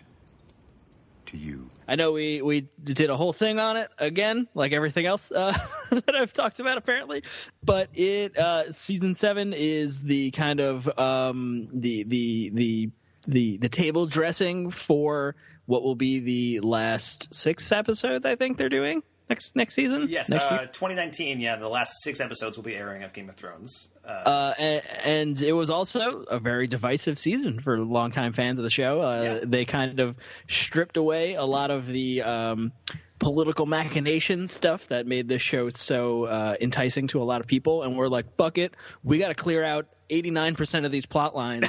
We're just gonna pedal to the metal. Jon Snow can time travel now. Fuck it, he can cross the continent in a day. It's fine. It is. And I actually really enjoyed all that because that's been we talked about. I think the last couple seasons have been weighing that down for me. I've kind of been getting a little cold on Game of Thrones. Right. But then they were like, we're just gonna cut out all this dumb shit. We're gonna put all these people in the same room. They're all dead now. Moving on. And it's like my favorite thing ever. Obviously we're both big fans of Game of Thrones, and like you were saying, it kind of got weighed down a little bit over the past couple seasons. But once they went off book, I really feel like the show has kind of gained new life almost. And it is a really engaging show, and I think this past season was a blast. I mean, it is spectacle over maybe substance, or at least I think there was still substance there. It's just maybe not the same substance that it had its first few seasons. But it is more heavily advertising like spectacle. It's like HBO has got that dragon money, and it is flaunting it. It is flaunting that dragon money. But it is still such a fun show to watch. And I think I'm having so much fun watching these characters who have been apart for 6 seasons or so finally interact with each other and dealing with each other and seeing how much they've changed in that time is really engaging. I think the final episode of this past season was fantastic, and some of the battle sequences are out of this world. I mean, now that they've really are utilizing the dragons a lot more. And there was one moment towards the end of the final episode of season 7, which was just some of the best dragon stuff I've ever seen. Like on any, not that I keep a running list of dragon stuff that I've seen in TV shows, because that's insane even for me. But and there's just all Game of Thrones episodes. It's just all Game of Thrones episodes. Game of Thrones this past year was a lot of fun, and it won't be on in 2018. It was officially announced actually today by HBO that it's going to be airing in 2019. I got a press release. I got a press release sent to my phone, and I was like, "Oh, well, I guess they're getting this out of the way early, so people don't get upset about it later on in the year." Yeah, exactly. Anyway, so that is Game of Thrones season 7, and now it's time for my number 2. And we were talking about this before the podcast started, and I was like, "Oh, you had kind of like hinted at what was on your list, but you had to take one off because you realized that Westworld was in 2016." Look, it's tough, guys. And so I was like, oh, well, there's actually a show that's on my list that I'm surprised isn't on yours, it seems like, because, this is one of your favorite shows, and it's third. Don't say that. It's third. That I couldn't remember. It's third and final season, aired on HBO this past year. Oh, my God, I got it. I just got it right. I could not believe that this show wasn't your number 1. In fact, actually, my number 2 is The Leftovers. Why haven't you used it? Everything I need is here. What about you? I don't like the odds. Odds? All we know for certain is that we are sending people to the exact same destination the others went 7 years ago. The odds that this destination has a sustainable environment with a breathable atmosphere and ample food supply are very, very low. So it is more likely there are 140 million corpses floating out there in space somewhere. You make it sound so appealing. Fuck, man. All right, so everything I said about Game of Thrones, scratch all that. Put Leftovers in. And just whatever Mike says, I agree. The Leftovers aired its final season this past year. I couldn't believe you forgot about this. I was blown away, actually. I was trying to keep my cool, because I didn't. Because you're a professional. Because I'm a professional, and I don't want to know what your list was. You don't want to know what my list is. So I basically, when you told me that it wasn't on yours, I basically knew what your stuff was. But even so. I want there to be some surprise going on in this episode. The Leftovers is just such an incredible show. I was so sad to see it go this year because it continued to just surprise and confound and deliver some of the most heartbreaking emotions. While also just being really weird and funny, and it's I think the true heir to the Twin Peaks throne in a lot of respect, and it is Carrie Coon in the show. Just giving one of the best performances in TV ever over the last 3 seasons of the show. And the finale just rests on her for a 10-minute monologue. Pretty much instantly one of the best things I've ever seen on TV. This is a show I'm really going to miss. And in any other year, it would have been my number 1 show of the year.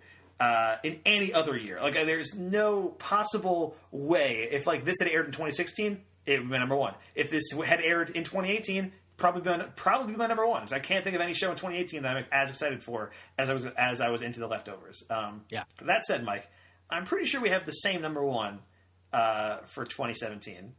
Yeah. And, but before we get there, though, definitely Mindhunters. Sorry, you almost made the cut, kid. That's going to 4. Game of Thrones is 3. Leftovers is 2. Okay. I can't believe I forgot about Leftovers. What am I even doing? How am I even on this podcast, Mike? You are taking your ball and going home is what's happening right now. Damn it.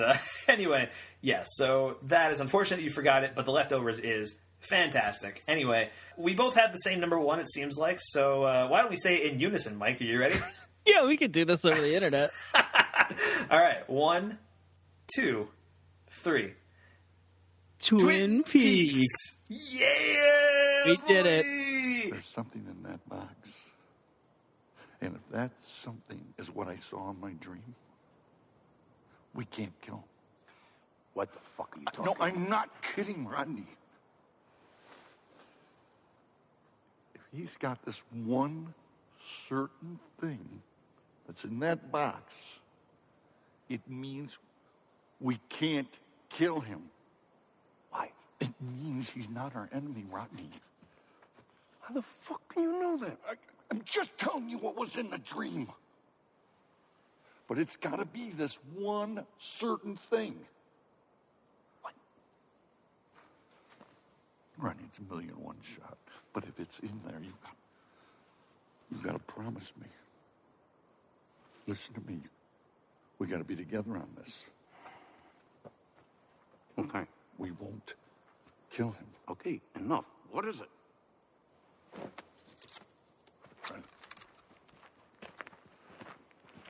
Okay. What the fuck? In the box there. Is that a cherry pie? Twin Peaks: The Return aired this past year. If you've listened to this podcast all over the past year, you should not be surprised by this pick for the number one. I'm actually a little surprised it made your number one, because I remember when we were talking about it, you seemed very frustrated by the show, in a lot of ways. But I feel like that's also part of the appeal almost. In a certain respect. But, like, if you've been listening to this podcast, you know that I talked about Twin Peaks: The Return pretty much every week this podcast was on. From May through September. It was a lot of it. And I talked about, the various books that I read about Twin Peaks. I'm a pretty big Twin Peaks fan, as are you, and we did a whole episode dedicated to just Twin Peaks: The Return when it ended. And yeah, it is just one of the most insane things I've ever seen. I mean, I'm blown away every week. I think Showtime gave David Lynch, who is just a master filmmaker, 18 hours and a blank check to just make whatever he wanted. And what we got was weird, and it was strange, and it was, sometimes frustrating, like I mentioned before, but also really beautiful and hilarious and terrifying. And those would all happen in the same scene. Like, Yeah, I think whereas you fully embraced Twin Peaks: The Return, I believe that I kind of grappled with it. And I don't think that's a negative thing. Like you said, it's kind of the point. It's David Lynch challenging just everything we know about anything, really, particularly film and TV and moving pictures, like just as a medium, just coming at us. Yeah, and that is not a negative reaction for me to have, I don't think. It's just it's something that I think will fundamentally change the way storytelling in television can work, just like the original Twin Peaks did. Yeah. Which is insane that David Lynch is just like, yeah, fuck off, I'm doing it again. Which is itself a reference to the show. It's happening again. It is happening again. Yeah, and it's insane. I can't believe this is a thing. Yeah, it blows my mind that Twin Peaks: The Return is something that exists. It's something that I own on Blu-ray now, and I'm very excited to dig back into this world. And I want to rewatch the entire series, but probably I'll just rewatch The Return for now, and then go back to it. But this season turned Twin Peaks as a whole into one of my favorite shows of all time. Like I really loved those first two seasons of the show, or at least the first season and a half, and I really enjoyed the second half of season 2 more than most people do. But I like this season just really drove home to me how impactful David Lynch is as a filmmaker, and as somebody who I've always really liked. I've always been a big fan of David Lynch, but just to see him go off and do these insane things every week, some weeks nothing could happen. Nothing could happen on the show for a week, and I would still be mesmerized, and I would still be confounded. There's I think one of the more infamous parts of the show is when it spends 5 minutes just on a guy sweeping in the bar. Right, that's that happens, and you just watch him sweeping for a long time, and every time you're watching it, and you're like, is something about to happen? Is something about to happen? And you almost get tense thinking about is something about to happen? you know? But I think the legacy of this show could possibly be boiled down to episode 8, which is one of the weirdest, most experimental episodes of TV. I say probably, it is the weirdest, most experimental episode of TV. Is this the "you got a light" sequence? Yeah, that one. Yep. I agree. Yeah. So just such that shit is insane. Yeah. I can't believe that happened, and I watched it, and it was real.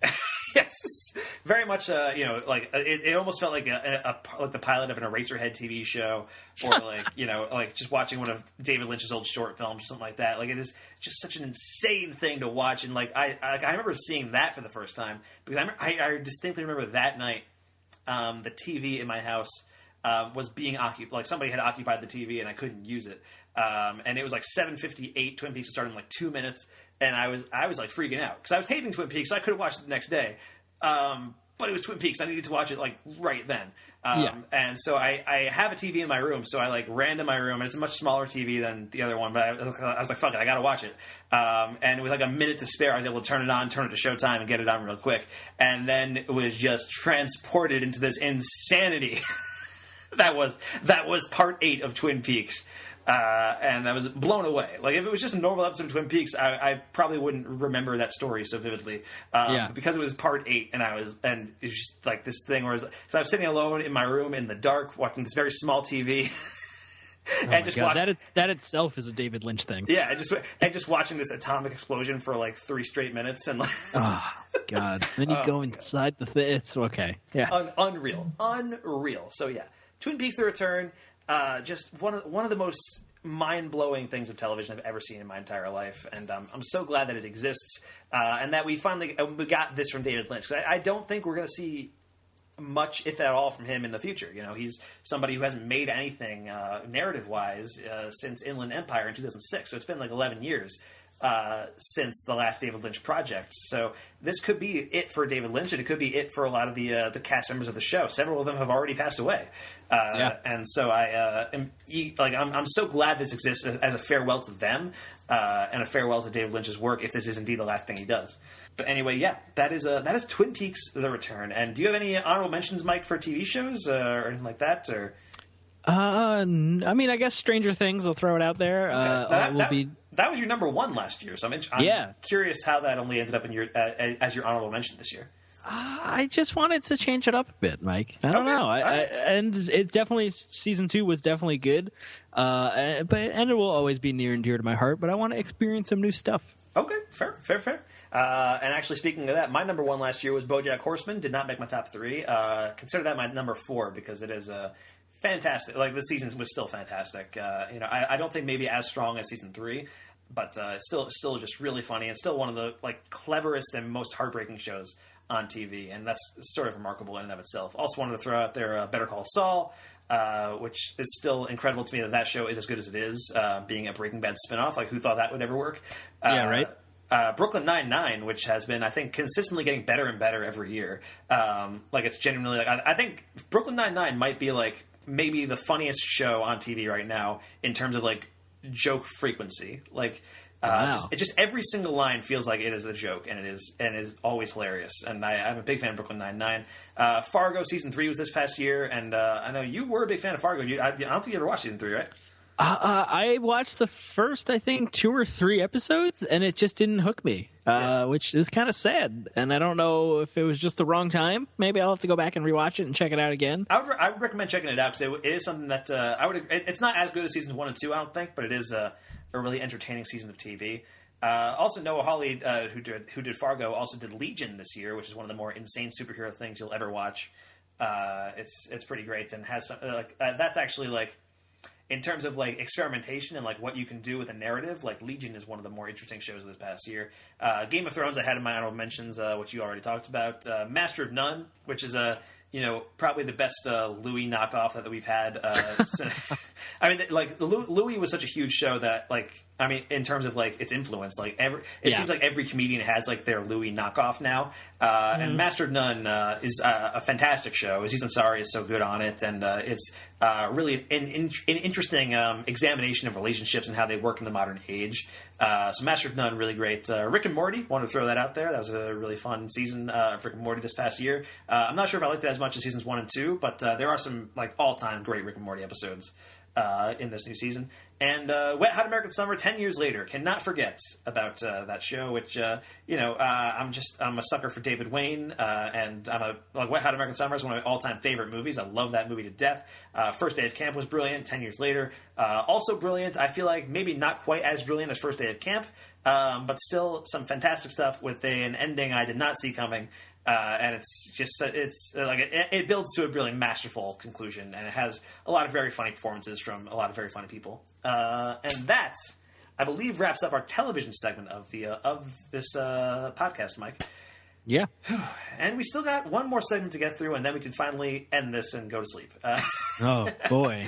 And so now, Mike, why won't you join me and take a look at the year that will be in 2018? I am so far from my home. I've been living life on the edge, slipping far if I take one more step. There's safety in numbers, I guess, but I'm going rogue in the wild, wild west. Wild west, wild west,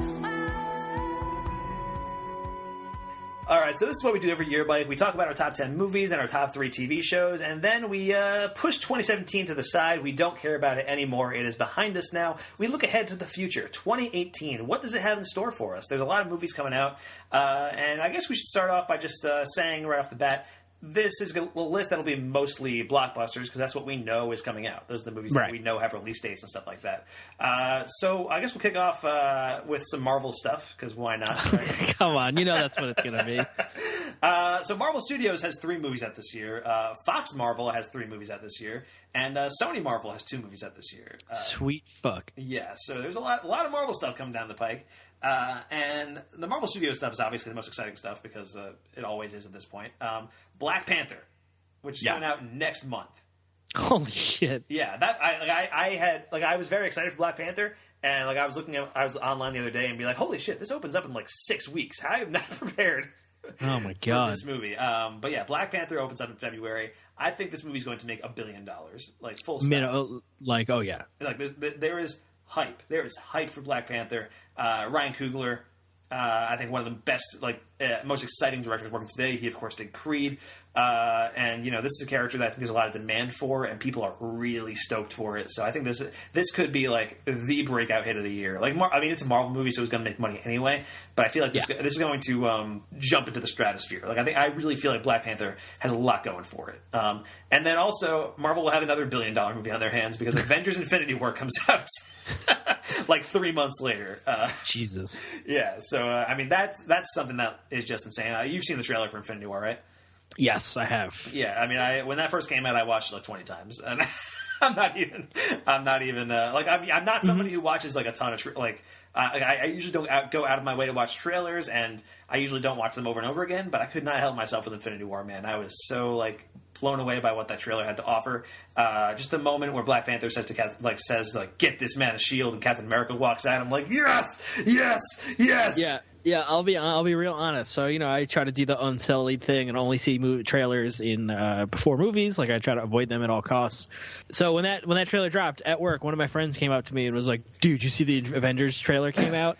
And I got about 1 or 2 sentences into explaining Unsullied before I was like, "Fuck it, we got to watch this trailer, dude." Yeah. I couldn't even pretend. And we watched it a whole bunch of times that day. Yeah, it's on lunch. He's like, "Yo, dude, do you want to watch the trailer?" Okay. Yeah, fuck yeah, I do. Yeah. So I'm pretty stoked for Avengers: Infinity War, and then Marvel also has Ant-Man and the Wasp coming out in July, which should be cool too. I'm excited for it. It almost seems like an afterthought at this point. You got Black Panther and Avengers: Infinity War, and then also Ant-Man 2 coming out, which would be nice. Little cherry on top. A nice little palate cleanser, which is kind of what the original Ant-Man was. That came out after Avengers 2. So it's these big, massive movies, and then just a little Ant-Man movie. Throw that in there. Why not? All those 3 Marvel Studios movies, very excited for all that. And then the Fox Marvel stuff, they've got New Mutants coming out, which I don't know if you've seen the trailer for that at all, but that's it kind of looks pretty interesting. Yeah, that was a movie I had no idea what it was going to be about, or what it is going to be about. And another one of my friends we were hanging out. He was like, "Dude, did you see the trailer for this?" And I was like, "No, I don't try to. I've tried not to watch it." Okay, well, let's watch it. Was it a separate friend from the one who? It's a different friend. Yeah, because he sounds exactly the same as the original friend. Weird. Who knew? I only hang out with one person actually, just from different angles. And we watched the New Mutants trailer, and that's not what I thought anything that this was going to be. So like, I'm actually really hyped for this movie. Yeah, no, it looks very cool. It's being marketed as like a horror movie almost, and that's coming out in April. So looking forward to that. That's directed by Josh Boone, I think, who did The Fault in Our Stars. Which is interesting. So I'm keeping an eye out for it. Also, Deadpool 2 comes out in June, I think, and that's something to look forward to. I think that's directed by David Leitch, who co-directed John Wick, the original, and directed Atomic Blonde this past year, which was a lot of fun. So I'm eager to see Deadpool 2, more so than I was Deadpool 1, because I liked Deadpool 1. I thought it was fun. But I also felt like it was very flat in the visual department, and I think David Leitch could bring a lot to it. So, pretty psyched for that.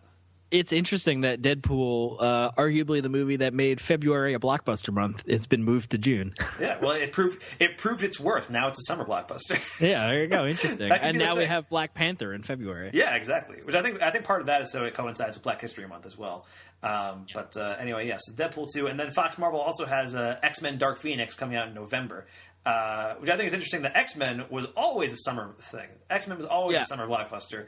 Now it's in November because no one really cares about the big X-Men movies anymore. Nobody cares.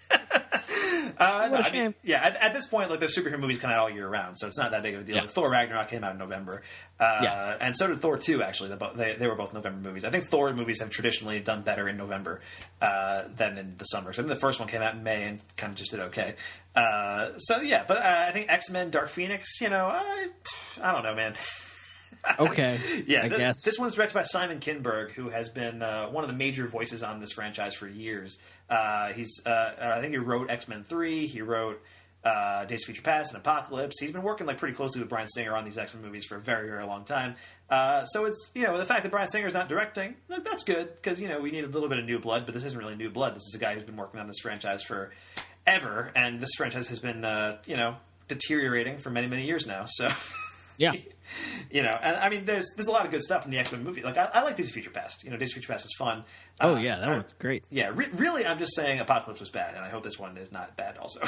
Mm-hmm. But anyway, yeah. So that is the 3 Fox Marvel stuff. And then Sony Marvel has 2 movies out. One of them is a live action, one of them is animated. The first one is Venom.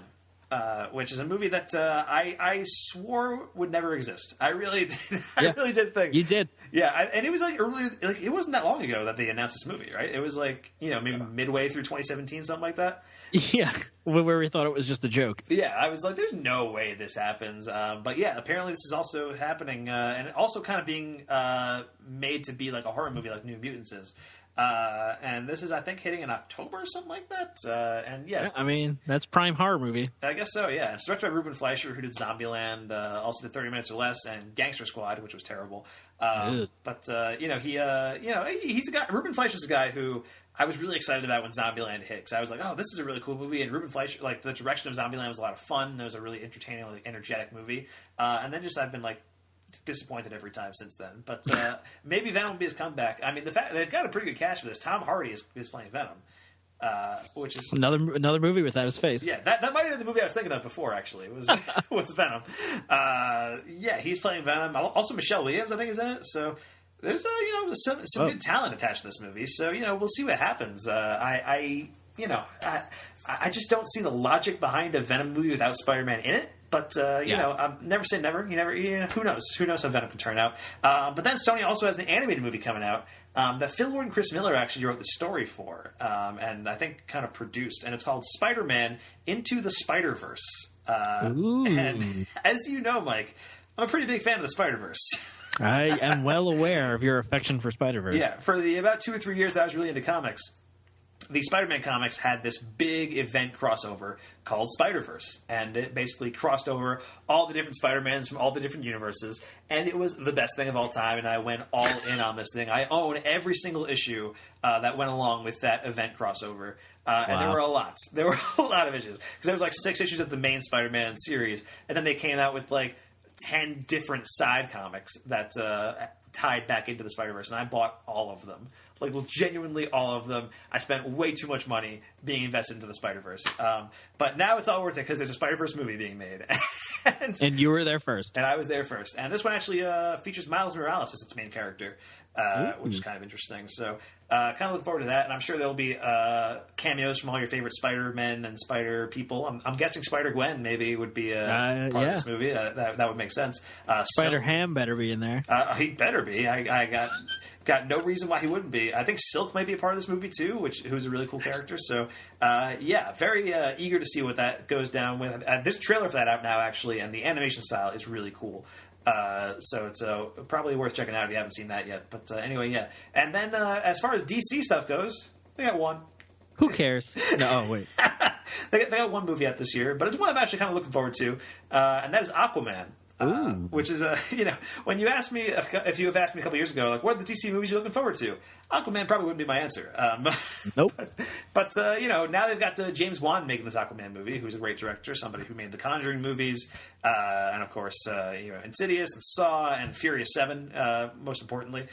And yeah, now he's doing Aquaman, which is going to star Jason Momoa, who made his real debut as the character this past year in Justice League. And yeah. I don't know how to feel about Jason Momoa yet, because I think he's fine in the role. Like I thought he was fine in Justice League. I think everybody in Justice League was fine. Just the movie itself kind of let them down. So I think Jason Momoa, with the right director and with the right script, could be a really cool Aquaman if it all works out. Plus, Dolph Lundgren's in it, so looking forward to that. Could he be Dolphin Lundgren because it's Aquaman? Who knows? We can only hope. I'm only excited for that movie because of James Wan. So we'll see how that goes. That's the main reason. Yeah. So that could be the first indication of DC turning around, or it could just be another crappy DC movie. We'll see. We'll see what happens. But anyway, yeah. So that's the DC movie. Also, there's another Star Wars coming out, Mike, in 2018. Solo, a Star Wars story. Disney doesn't seem to want you to know about it. But it's coming out. Yeah, this one's coming out in May 25th, I think, which, back in the day, like, May was the Star Wars month. That was their official kind of month. They always came out in May. And then when Disney took over Star Wars, they've been coming out in December. And I think the idea was the first couple will come out in December, then they would shift back to May. But I think they don't want to do that anymore. I think they mostly want to do December now. But they haven't delayed Solo, and I see posters for this in the movie theater and stuff like that. Like I've walked past it, but the thing is, like, it's coming out in like 4 months. There's no official images for the movie yet. There's no poster outside of like the teaser poster that just says the word Solo. And there's no trailer or anything. Like, we don't know what any of this movie looks like. We of course know about the production problems behind this movie. Disney had hired Phil Lord and Chris Miller to make it. And then fired them, when they had almost finished filming, and then hired Ron Howard to basically reshoot the entire movie. That's upsetting, because I'm a big fan of Phil and Chris Miller. And Ron Howard's a guy who, has made some good movies. Like, Ron Howard's made some very good movies in the past. Apollo 13 is a great movie, but I just don't see him making a Star Wars movie very well. And he could. He could knock it out of the park. Who knows? But this seemed like a really ill-advised idea at the outset, a young Han Solo movie. And Phil Lord and Chris Miller are the people who you hire to make ill-advised ideas work. Right. And, I think some of it, it sounds like they were making a Phil Lord and Chris Miller movie. Which, was going to be like kind of improvisational. There's going to be a lot of jokes going on, and it would kind of be like fast and loose, and it would be playing around, and it might not have felt like a real Star Wars movie. And I would have been okay with that, like 100%. But based on some of the reactions I've seen to The Last Jedi, there would be a lot of people who'd be really upset about it. But that's the thing that makes me so grumpy, is that's the whole promise of these Star Wars story movies. That they just be whatever you want. Exactly. In theory, we hoped. Yeah, we hope. But I think somebody tweeted out something pretty funny. So one of the big complaints I've seen about The Last Jedi is that, like, it's too funny, or like there's too many jokes or something like that. Somebody tweeted out about it, like, man, based on how people have reacted to the like 10 jokes that are in The Last Jedi. Like, imagine how they would have reacted to a fucking Phil Lord and Chris Miller Star Wars movie. They're like, so I still want to see it. I'm going to see it, obviously. It's a Star Wars movie, but, it is upsetting that Phil Lord and Chris Miller are gone, but I'm, eager to see what happens. I just wish there would be something, like, it feels like Disney is burying this movie almost. And I don't think, like, this coming out in May instead of December. And it's coming out, like, 3 weeks after Avengers Infinity War. So it just feels like it's being sandwiched in between. Like, it's being set up to not perform as well as other Star Wars movies. which might be intentional. I don't think Disney. Yeah. I don't think Disney would want to cannibalize their own profits. But they are the ones who make Avengers, and they are the ones who make Star Wars.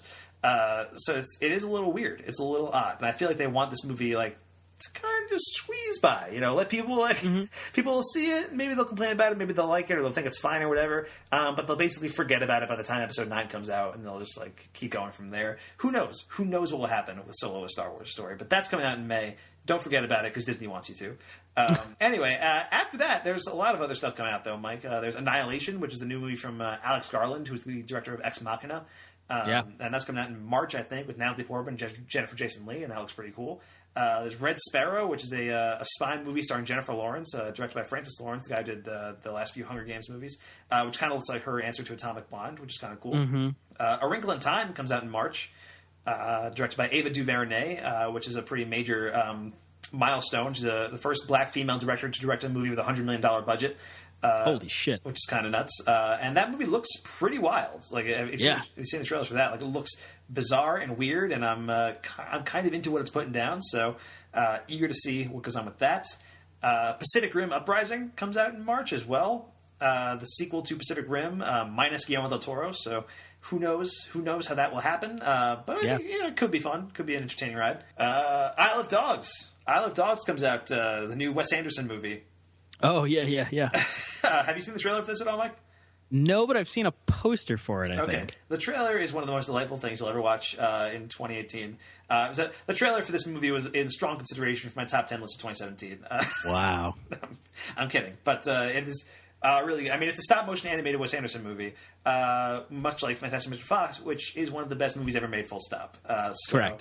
I'm very excited to see what he brings with Isle of Dogs. Also, Steven Soderbergh directed a horror movie in secret on his iPhone, and it's called Unsane, and that comes out in March. What the fuck? So looking forward to that. Steven Spielberg, who just came out with The Post a couple of weeks ago, and that'll be opening wide pretty soon. He is not sleeping because he is coming out with another movie 2 months from now, Ready Player One, opening up in March, and I'm curious. You've read the book, right? You're excited for Ready Player One? Yes, I have read the book, and the trailer looks to be something different, and I'm fine with that. I'm just interested to see how they managed to pull off the promise of the virtual reality thing, because that seems crazy. And it seems like they have from the trailers. I'm down. Yeah. I think the trailers, they look like it could be fun. And I always trust Spielberg. He's somebody who very rarely steers me wrong, and I'm always a big fan of his. He's part of the reason why I'm in movies into movies in the first place. And Ready Player One is a book that I read the first 10 pages of and hated. Truly hated it. I was so aghast with how much I hated those first 10 pages of the book. Wow. And just put it down and never looked back. But, Spielberg's a guy who has adapted, less than great books in the past. Jaws, I've never read, but I've heard is not, a super good novel. But it's also... I just read it this summer. Did you? Weird. How was it? Yeah. Pretty super not good. Really? Okay. It's not bad. It's just very different. It spends a lot of time on land about the internal, what's this town run like, and why is the mayor corrupt? And it was it's not a shark. I don't care. What are you doing? Okay, but the movie Jaws is one of the best movies ever made. So, correct. I think Spielberg's somebody who can take a book that I dislike, that maybe isn't that great, and turn it into something really cool. But I don't know. The trailers, I think, have this very drab look to them that I hope isn't, totally reminiscent of what the final product looks like. But I am still excited for Ready Player One. It's new Spielberg, and that's always something to celebrate. Also coming out is a movie called A Quiet Place, which I've seen a lot of trailers for and looks pretty cool. That's a new horror movie with John Krasinski and Emily Blunt. Have you seen the trailer for this? Yeah, that looks pretty wild. Yeah. It's almost entirely in sign language, and everything's very quiet, obviously. It's called A Quiet Place. John Krasinski actually directs it, too, which is kind of cool. Also, there's a movie called You Were Never Really Here, which is directed by Lynn Ramsey, who did We Need to Talk About Kevin. And stars Joaquin Phoenix, and that played at Cannes last year and got a huge response there. So that's finally coming out, and I'm looking forward to that. God Particle / Cloverfield 3. Whatever that ends up being called. That's supposed to come out in April. We know nothing about it, but it's probably the third Cloverfield movie. Yeah, didn't it just get pushed back from March to April? I think it was April in to May. It was in February, I think, and then it got pushed to April, I think. So, okay. So we'll see what happens. But yeah, we really don't know anything about it. I think it's going to be like 10 Cloverfield Lane, where like it's announced like 6 weeks ahead of time that like the title is Cloverfield and there's a trailer like immediately there kind of thing. Which I'm about. I think that's a cool way to market the movie. Also, I don't know if you've watched the trailer for this, but I think the trailer made this one of my most anticipated movies of the year. Ocean's 8 is coming out. I have not seen the trailer yet. No, it looks fucking dope. This is the all-female reboot of Ocean's 11. Not even a reboot; it's actually more of a direct sequel because Sandra Bullock's character is the sister of George Clooney's character.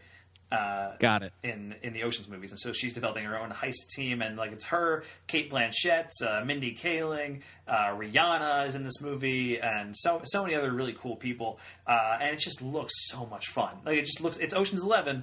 But with women, and it just looks awesome. I'm very excited for Ocean's 8.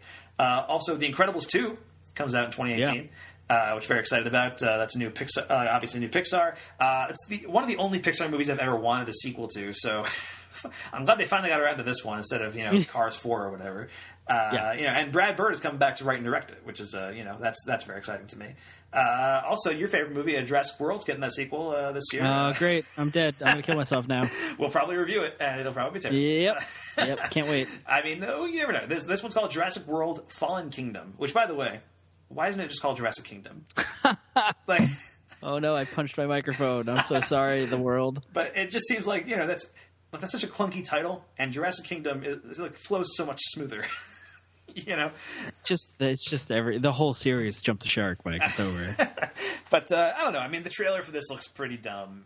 It does have Jeff Goldblum back, which is kind of nice. Yeah, but he's also not really acting like in the trailer. At least, I mean, have you seen the trailer? Because this played in front of like Star Wars and stuff. Yeah, I mean, Jeff Goldblum is not really acting like Jeff Goldblum as we know him in Jurassic Park. He's just kind of talking.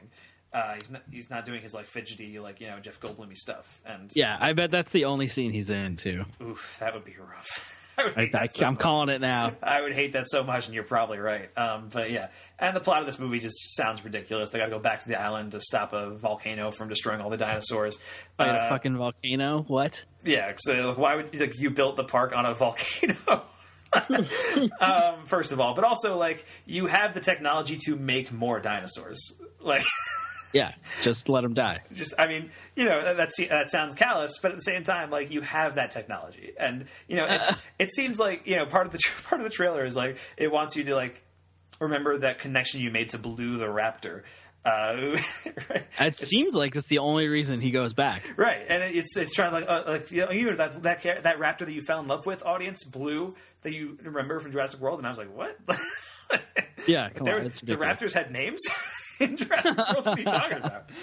I mean, we weren't big fans of Jurassic World, but this one's directed by J.A. Bayona, who has made some decent movies in the past, so it's not Colin Trevorrow this time around, although I think he did write the script, so we'll see what happens. With Jurassic World 2. But there's one movie you might be a little more excited for, Mike, Sicario 2, Soldado, which is coming out, I think, the weekend after Jurassic World 2. Not directed by Denis Villeneuve. Somebody else is making that movie, but Taylor Sheridan did write this one, so that's nice at least. And it lost Emily Blunt, but it still has Josh Brolin and Benicio del Toro, and it could be pretty cool. You never know. Yeah, I'm not sure if that's a movie I needed a sequel to. No, absolutely not. Not even a tiny little bit. Considering how it wraps up pretty well. But I'm down. Whatever, I guess. Yeah, I'll check. And it is. Taylor Sheridan? Taylor Sheridan, who did... Taylor Sheridan, who wrote the first one. Who wrote Hell or High Water. He also wrote and directed Wind River. So, this guy has been doing a lot of really good work. So the fact that he wrote it again is pretty encouraging. Mm-hmm.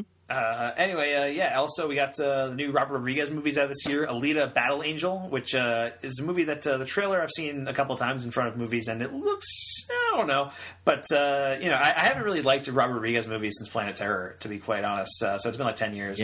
But this is a movie that I've followed for a long time because James Cameron wanted to make this for a long time, and then he got caught up in the world of Avatar, and he passed this along to somebody else while he tinkered away on Pandora, which we still haven't seen anything from. But one day we will, and it will blow minds. I'm calling it now. I think Avatar 2, one day, whenever that comes out, I think it'll be great. It'll have all the cultural impact with the first one. I mean, you say that, but like the first one did have cultural impact when it came out. When it came out, there's a reason we still have 3D movies today, Mike, and it's because of Avatar. Mostly just because of Avatar, exactly. Anyway, also we got Mission Impossible 6 coming out this year. Chris McQuarrie back to direct this one after Rogue Nation, which is pretty cool. The Predator out this year, directed by Shane Black, which is fucking yes, fucking right there. That is the business right there. That's how excited you were. You couldn't even think of a thing. I couldn't even think of a word. I'm excited for Shane Black movies in general, but to see him taking on this franchise, which he starred in. He was in the original Predator as Hawkins, the nerdy dude who hung around with Playboy magazines. He was great in the Predator. I'm just praising his performance from a movie from 30 years ago, but But Shane Black's an awesome writer and director, and I think he's going to do a great job with The Predator. It sounds like they're really getting back to the roots of the original and doing something pretty cool with it. A Star is Born comes out this year, the remake, directed by Bradley Cooper, starring Lady Gaga. First Man, the Neil Armstrong biopic, starring Ryan Gosling and directed by Damien Chazelle, who did Whiplash and La La Land. So this is kind of the first non-musical movie that he's directed, so I'm kind of intrigued on that front. It's the first non-musical movie that you know of.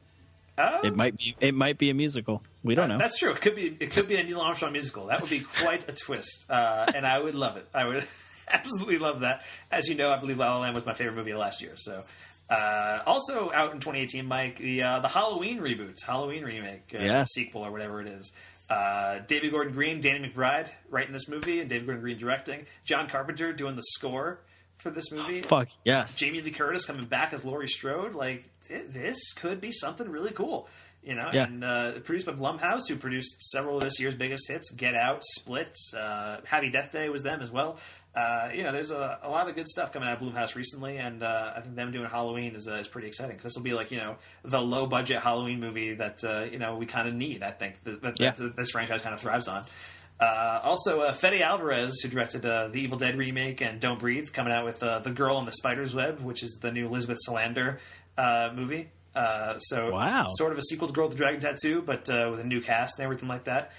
So Claire Foy is playing Elizabeth Salander in this movie from The Crown. That's kind of one to look out for. I think The Girl with the Dragon Tattoo is one of Fincher's lesser movies, but still a really interesting and engaging movie. And I think Fede Alvarez could do a pretty decent job with this story. It's basically like a soft reboot of the series, I guess. Yeah. But anyway, and then we have Fantastic Beasts: The Crimes of Grindelwald, which I'd be more excited for if Grindelwald wasn't played by Johnny Depp. I think. Like, are those crimes domestic abuse? Is that what that is? Is that what that is? Because yeah. Because then it's topical. Because then it's topical. I mean, that was such a I enjoyed Fantastic Beasts. We reviewed that movie when it came out, and it was fine. Like, it was enjoyable. I'm a huge Harry Potter fan, and so I was able to enjoy it as an expansion of that world. But then, the last 45 minutes hits in, and it's just kind of tedious. And then that last, when Colin Farrell turns into Johnny Depp, you can hear the groan that comes out of the audience every yeah. It's just, oh, really? Okay. I guess. That's such a downgrade.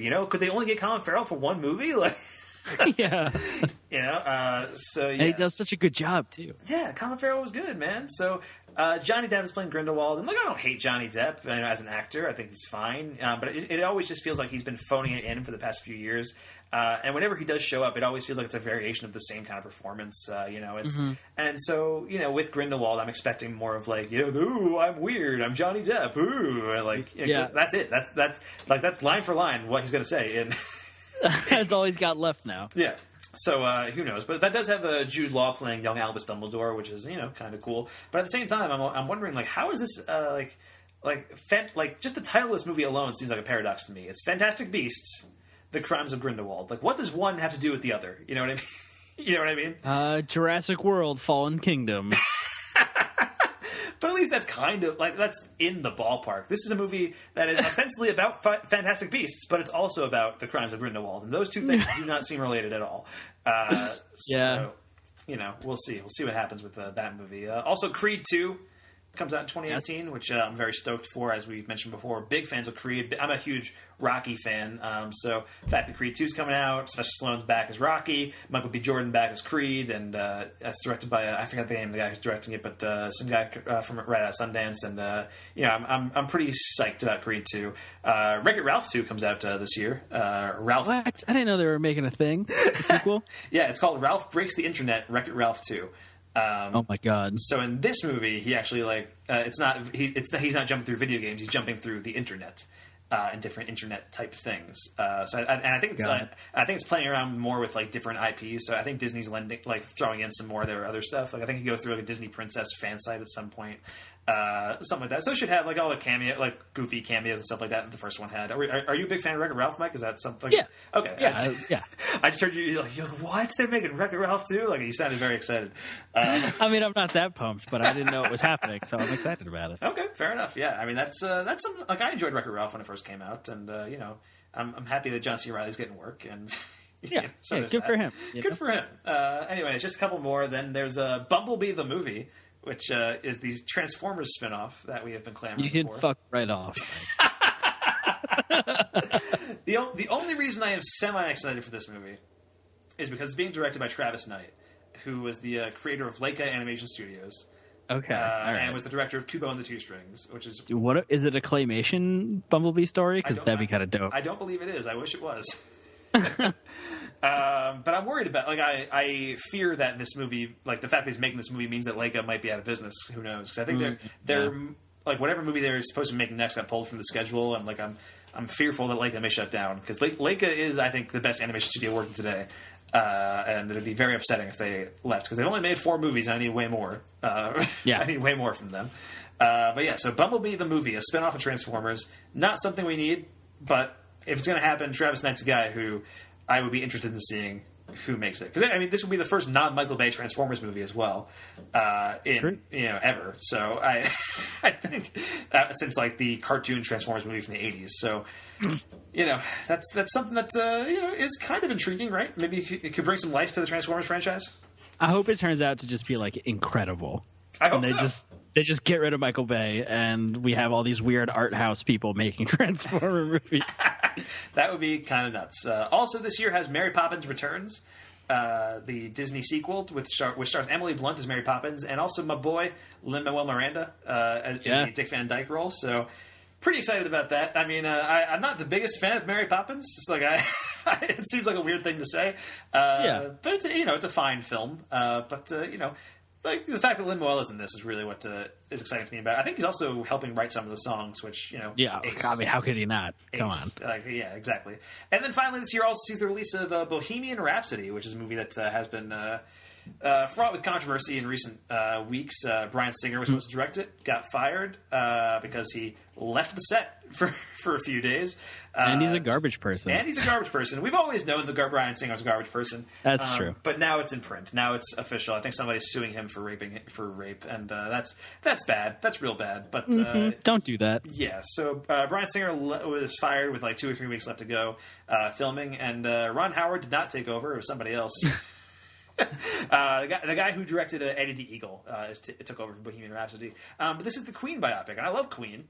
Rami Malek is playing Freddie Mercury, and he seems like pretty good casting for the role. So I'm intrigued by this movie for sure. I think I was more excited for it 5 or 6 years ago when it seemed like it was happening with Sacha Baron Cohen as Freddie Mercury, because that would have been I think really incredible. But I think this movie has potential to be really interesting if it can survive its troubled production as of right now.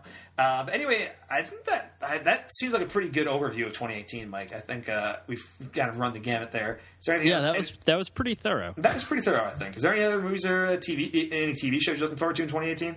No, not that I can think of off the top of my head. You don't want to see anything. You want to take a break from all media. Just shut it down. Pull the plug. Plug it back in when Game of Thrones comes back on. That's all. Yeah, there you go. So there you go. I mean, I really got to say, I think 2017, one of the better, I think it's always a good year for film. It's one of those things where, even if the studio blockbusters aren't what you want them to be, there's always so much good stuff being made just, in general, like on a smaller level than that. And I think 2017 had a lot of great stuff on every level. I think like a lot of the blockbusters were fantastic. There was small stuff, there was medium stuff, and there was, I think so much stuff in the film industry has been changing so rapidly. Netflix came out in a big way this year with a lot of really great original movies. A couple of really terrible ones. But that's by the nature of them, greenlighting everything that comes on their desk. Every 30 seconds a new thing comes out. So. Yeah, but like they came out with I Don't Feel at Home in This World Anymore. They came out with Okja. They came out with the Meyerowitz stories. Like all three of those are in my top 20 for the year. And then they also came out with like Death Note, which is like arguably the worst movie I saw this year. And they also came out with Bright, which I heard is terrible. So there's a lot of there's a mix of things for sure. But there's a lot of good stuff coming out on Netflix, and like Amazon Studios has been doing a lot of really great stuff. And they've been doing more like putting their stuff out in theaters and then having it hit Amazon like a few months down the line. But like they produced The Big Sick and they produced The Lost City of Z and a lot of really interesting stuff this year too. And the studios did their part, and we've seen a lot of crazy shit happen this year in general in the world, but also in the film industry. Like there's some groundbreaking, like some stuff that has happened without precedent. Ridley Scott removed Kevin Spacey from a movie a month before the movie was supposed to come out and reshot it like in 8 days and put it out there and met the release date, which is insane. Phil and Chris Miller were fired 2 weeks before their movie was supposed to be finished filming, which is kind of unprecedented in and of itself. And there's more like that. Disney bought Fox. There's only one movie studio now. Who knew? Yeah, I mean, Disney buying Fox probably the craziest thing that's happened in the film industry this entire year. And I think next year there might be more. I heard a rumor going around that Apple might be trying to buy Netflix. And if God, please don't. If that, I mean, I've heard like a 40% chance. I don't think that'll end up actually happening. But if it does, like, watch the fuck out because, whew. Yeah.